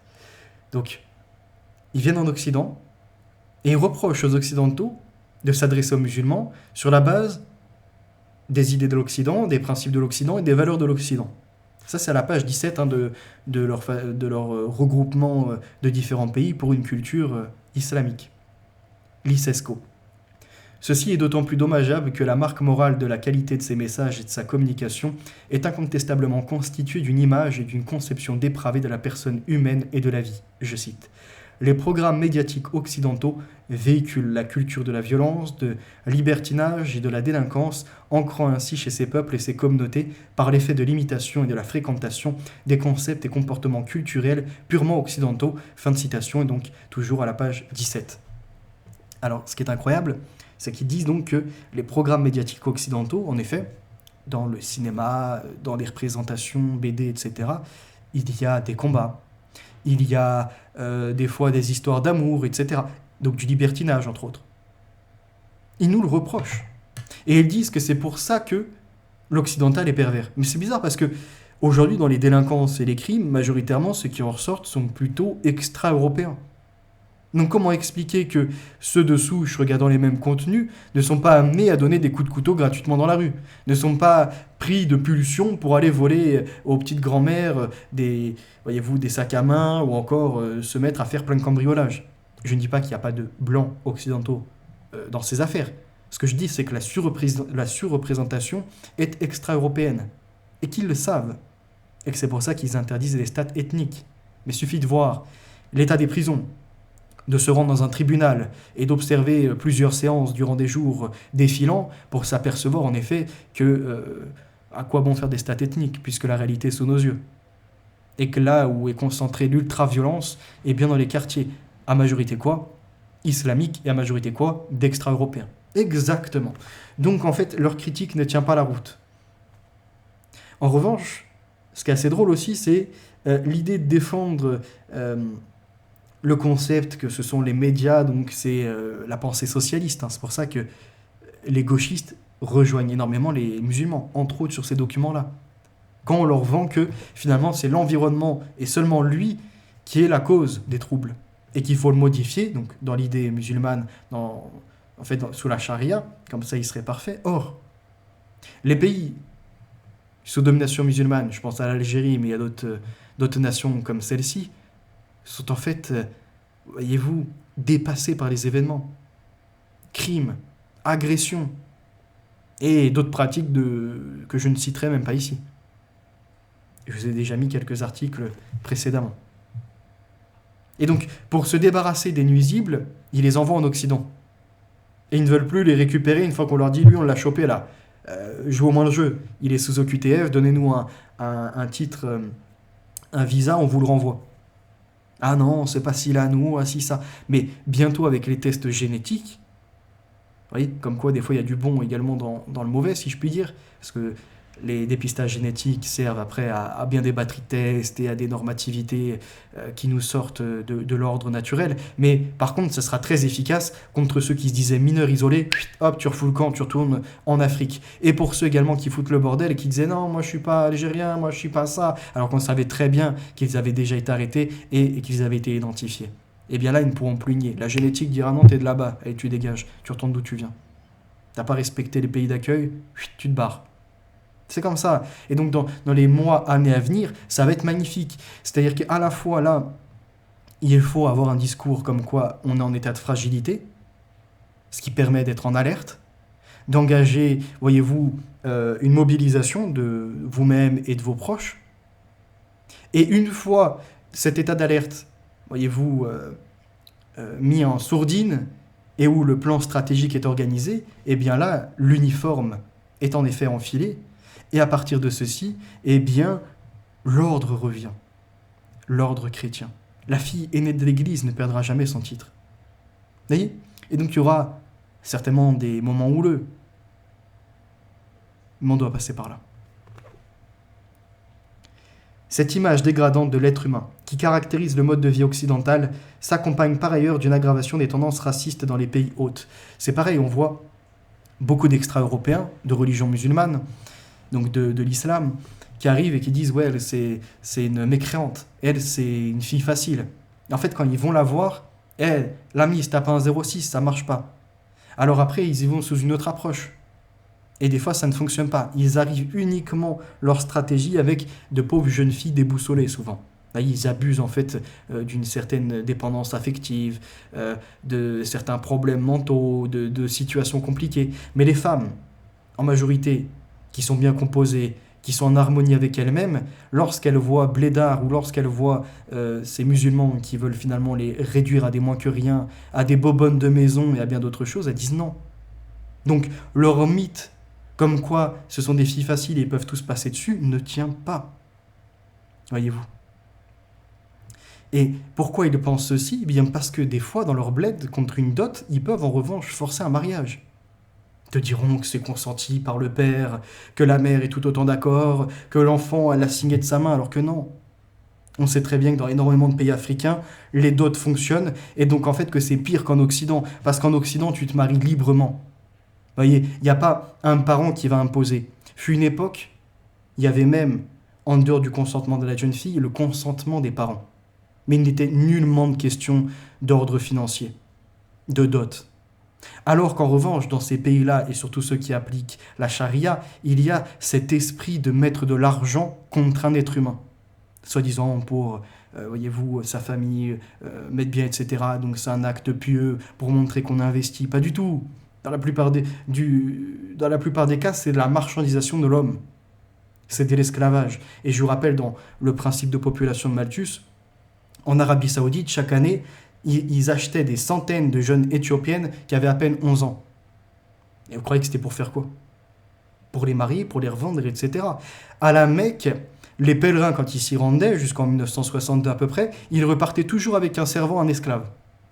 Et la plupart du temps, c'était une femme. Une femme qui pouvait marier, donc plutôt, consommer, comme il le dirait, en concubine. En dehors du mariage, donc en dehors de 4 femmes qu'ils peuvent avoir légitimement, ils sont autorisés à avoir des servantes esclaves et elles, à les considérer en concubines. Et avec leur accord, et vous doutez bien les accords comment ils peuvent être conclus, en obtenir 10, 20, 30 ou plus. Et j'ai des exemples dans un autre livre où il est question d'une personne qui avait donc ces 4 femmes plus 133 concubines. Des harems remplis et bien d'autres choses encore. Et donc ce sont eux qui veulent donner des leçons à l'Occident. Et je dis pas que nous sommes parfaits, qu'il n'y a pas de bordel, qu'il n'y a pas eu de club libertin ou ce genre de choses dépravées. C'est pas mon propos. Ce que je dis, c'est qu'ils ne sont pas en bonne position pour commencer à nous faire des reproches. Comme on dit, nettoie d'abord devant chez toi avant d'aller vouloir faire le ménage chez les autres. Cette image dégradante donc, de l'être humain, comme on l'a vu, les auteurs de la stratégie accusent ainsi les responsables politiques de vouloir sans cesse prendre des lois pour organiser l'immigration et tenter d'intégrer les populations, sans aucune considération pour les droits de l'homme et les principes de l'égalité. Donc, on utiliserait l'immigration et les pauvres, on les laisserait dans la rue. Il n'y aurait pas d'égalité avec les autochtones. Or, on voit l'inverse. Les HLM sont prioritaires, comme le disait Le Pen excellemment, c'est-à-dire que, finalement, eux, ils se présentent, ils sont dans une situation de précarité, et bien, selon les critères sociaux, ils deviennent prioritaires. Et l'autochtone, chez lui, est déraciné. Et donc, au lieu d'attendre 2 ans, il attend 3 ans, 4 ans, 5 ans des fois qui passent, avant d'avoir un HLM. Et en plus, on ne lui met pas celui qui est tout neuf, ou celui qui correspond à sa demande. On lui met le plus pourrave. Et on le fait payer pour les autres. L'argent qu'il a notamment dans son livret d'épargne, finalement qui finance entre autres ses constructions, ne servira pas pour son propre bien ni pour celui de ses enfants, mais pour les étrangers. Les mêmes qui vont se plaindre après en disant « mais nous sommes discriminés, etc. » alors qu'ils sont en HLM, ils ont un RSA, un revenu minimum, ils ont également des APL pour payer leur loyer. Quand arrive Noël, eux qui disent couffard à tout va, à ceux qui croient en Noël ou ce que tu veux parce que c'est des mécréants, sont quand même contents de recevoir la prime de Noël. Et je peux comme ça, voyez-vous, émettre bien d'autres arguments encore. Eux qui disent que les associateurs sont que des gens qui méritent la punition d'Allah, sont quand même au secours populaire, également au secours catholique, pour récupérer des denrées alimentaires, des cadeaux pour les mômes, etc. Hypocrites, ils le sont, intégralement. Et donc on va les exposer aujourd'hui. Faites-en de même, je vous le dis les amis. 66-67. Tous ces éléments se retrouvent de manière condensée dans les programmes scolaires et les médias, considérés comme de véritables machines à désislamiser, si l'on peut dire, spécialement les enfants et en général les communautés. C'est ainsi que, je cite, « Les enfants des communautés musulmanes s'exposent à un procédé méthodiquement conçu pour les imprégner des valeurs occidentales et leur faire adopter la pensée, le comportement, les us et les habitudes qui sont en corrélation avec ces valeurs. » Page 19. Donc, dans leur document, ils dénoncent que l'école enseigne aux petits-enfants donc musulmans et non musulmans, de se mettre finalement dans la civilisation européenne, par exemple, ou occidentale plus largement, pour les imprégner des valeurs occidentales, leur faire adopter la pensée, etc. Donc la liberté d'expression, le fait de se vêtir comme en Occident et non avec des djellabas ou ce que l'on veut. Apparemment, ça c'est mauvais. Et il y a autre chose que je voulais dire, et ça va me revenir, sur ces gens-là.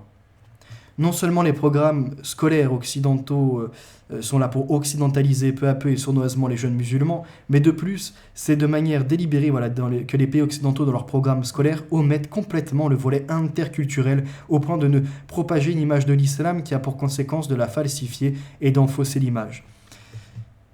Énormément de témoignages me parviennent.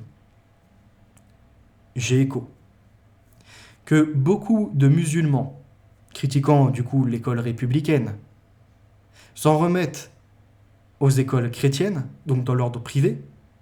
Mais par contre, on a eu un laxisme des ecclésiastes et de bien d'autres, y compris des professeurs, parce qu'ils se présentent et disent voilà, moi, mon fils, nous sommes une famille musulmane, nous sommes prêts à payer comme pour les autres enfants, donc comme les autres parents, pour que notre enfant soit scolarisé dans votre établissement. Voyez, mais en échange, il ne faut pas par contre qu'il participe lorsqu'il y a comment ça s'appelle, voyez, les enseignements chrétiens. Le mot m'échappe alors qu'on en a parlé l'autre jour en plus avec Veritas.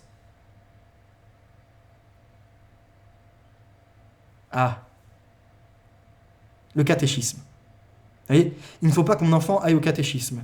Et lorsqu'il y a des cours qui pourraient notamment parler, je ne sais pas, peut-être s'il y a de la philosophie ou ce genre de choses, donc la philosophie chrétienne, là, il ne faut pas qu'il soit dans la classe quand ça parle de Trinité.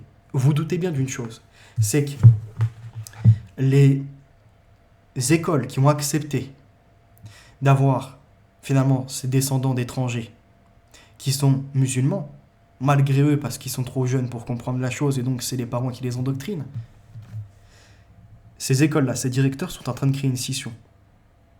Parce que les discours de ces petits, ils vont se propager petit à petit dans les récréations, dans les classes, etc. Et comme c'est différent, eh bien, les enfants peuvent être tentés d'aller vers là-bas. Être tentés, finalement, de faire un pas vers l'islam. Vous voyez, comme dans les écoles publiques, il y avait finalement le bon comportement du français lambda. Après, il y avait toujours des petits fauteurs de troubles, mais généralement, ça se passait bien.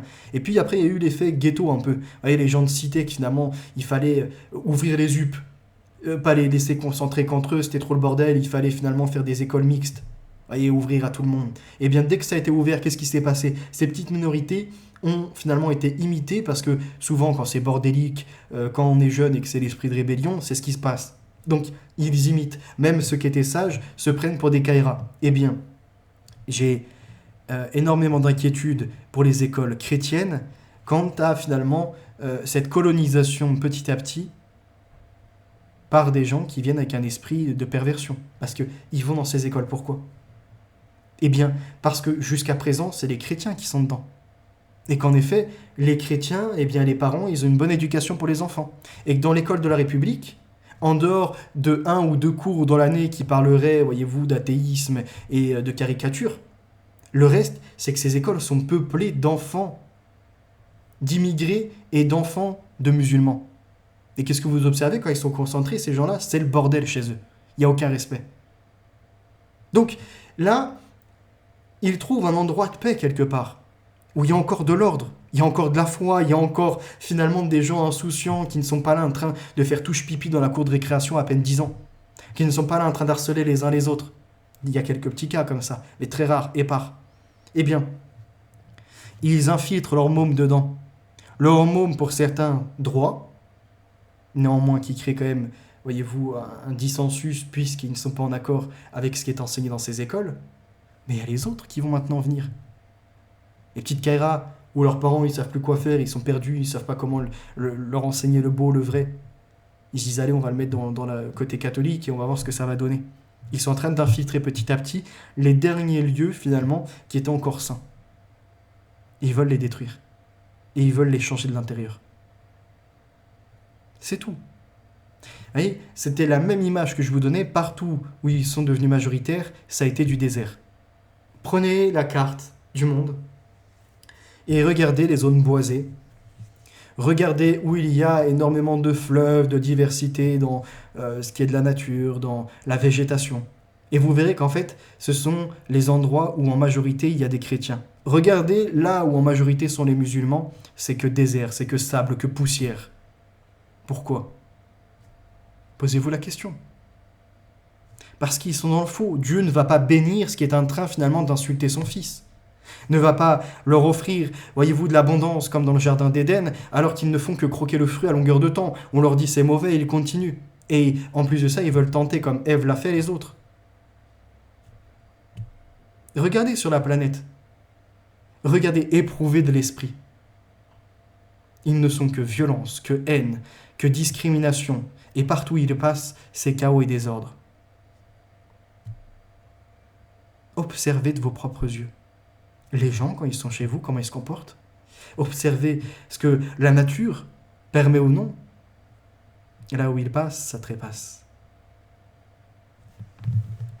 On va encore se lire la page. Donc on était à la page 67-68 et ça sera tout pour aujourd'hui, 1h45 à peu près, ça sera parfait. La première consiste donc dans une volonté, hop là que je revienne, cette malhonnêteté pédagogique, cette falsification systématique s'opère, d'après les auteurs de la stratégie, de deux manières.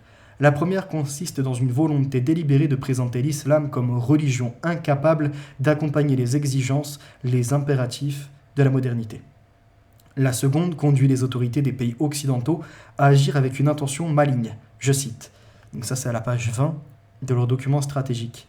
L'objectif inavoué est de parvenir à convaincre les enfants et les adultes de la corrélation étroite entre l'islam et la violence. Fin de citation, en pleine contradiction avec ce qui consisterait à respecter l'islam en le présentant donc comme authentique et dans une pureté. Qu'apparemment, l'islam serait dans l'authenticité et la pureté, et non dans la violence, dans l'arrogance et compagnie. Ce qui caractérise le monde occidental, aspect qui est le plus longuement développé dans la stratégie, c'est la globalisation. Elle exerce sur l'ensemble des pays occidentaux une influence qui n'est pas seulement due à l'organisation du commerce, mais qui a prétention et ambition d'étendre ses tentacules aux choses de l'esprit pour monopoliser la conduite de ce nouvel ordre culturel. Ceci sous l'influence d'une seule puissance, qui n'est jamais nommé, mais dont on comprend qu'il s'agit des États-Unis d'Amérique. Certes, pensent les auteurs de la stratégie, ce phénomène de mondialisation, de globalisation, est très loin d'avoir abouti. Entendons par là qu'il n'est ni parvenu à son terme dans le temps, ni parfait. Pour autant, la domination qu'il exerce d'ores et déjà sur les pays occidentaux est telle que les enfants musulmans occidentaux subissent dès la naissance son influence. Ils voient le jour dans une société où, je cite, où les valeurs, la morale, la culture, le mode de vie et les comportements sont mondialisés. Fin de citation. Évidemment, cette mondialisation gomme les identités et vise à supprimer purement et simplement toute forme de spécificité culturelle des minorités et donc des communautés musulmanes. C'est là probablement l'aspect ressenti comme le plus brutal et le plus hostile du monde occidental à l'égard de l'islam. L'hostilité de l'Occident à l'égard de l'islam s'incarne encore par la mise en place, depuis quelque temps, d'une politique coordonnée à l'égard de l'immigration islamique. La stratégie pense que cette politique vise purement et simplement à supprimer, sinon à contenir notablement le flux migratoire des musulmans vers l'Occident. Elle n'a pas tort en décrivant cette intention et ses présupposés. Mais si ce propos prend une résonance particulière dans l'actualité 2018, on n'a pas souvenance de ce qui aurait été une fermeté particulière des politiques migratoires dans les années 2000 en France, à tout le moins. La stratégie aurait-elle l'intention de rappeler les Occidentaux aux réalités de la résolution de Strasbourg ? En tout cas, inquiets de cette perspective, les auteurs de la stratégie en font un sujet d'action privilégié. Je cite, alors page 23, « Et les immigrés musulmans ont le devoir de réagir à cette attitude en mettant en pratique un plan commun pour sauvegarder la présence de l'islam en dehors du monde islamique et préserver son avenir. Il est panique de notre réveil et de leur mise au banc de notre société. »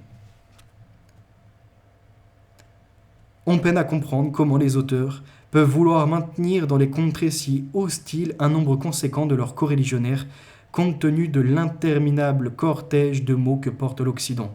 Une telle volonté n'est pas un grand signe de solidarité. Et puis, après tout, puisque les musulmans occidentaux sont si maltraités dans leur pays hôte, pourquoi les pays musulmans n'engageraient-ils pas un grand plan d'accueil des musulmans occidentaux dans les pays musulmans? Peut-être. En définitive, le sort des communautés musulmanes occidentales importe peu aux yeux de la stratégie du moment qu'elles restent sur place et que leur installation est garantie. Non pas pour elles-mêmes, mais en vue de l'expansion de la charia. Donc, ils se plaignent du traitement des musulmans en Occident, et au lieu de les rapatrier faire hijra, comme c'est inscrit dans leur enseignement, non, ils les forcent à rester chez nous. Pire que ça, ils les poussent à revendiquer chez nous, quitte à créer du conflit. Pourquoi? Vous l'avez deviné. Ils veulent la charia internationale et le retour d'un califat après que la bête de l'événement est comme blessée à mort. 1924, plus de califat. 2024, ils tentent d'en restaurer un. Et entre autres, en s'appuyant des BRICS. J'espère que j'étais audible. Je pense avoir été très performant aujourd'hui.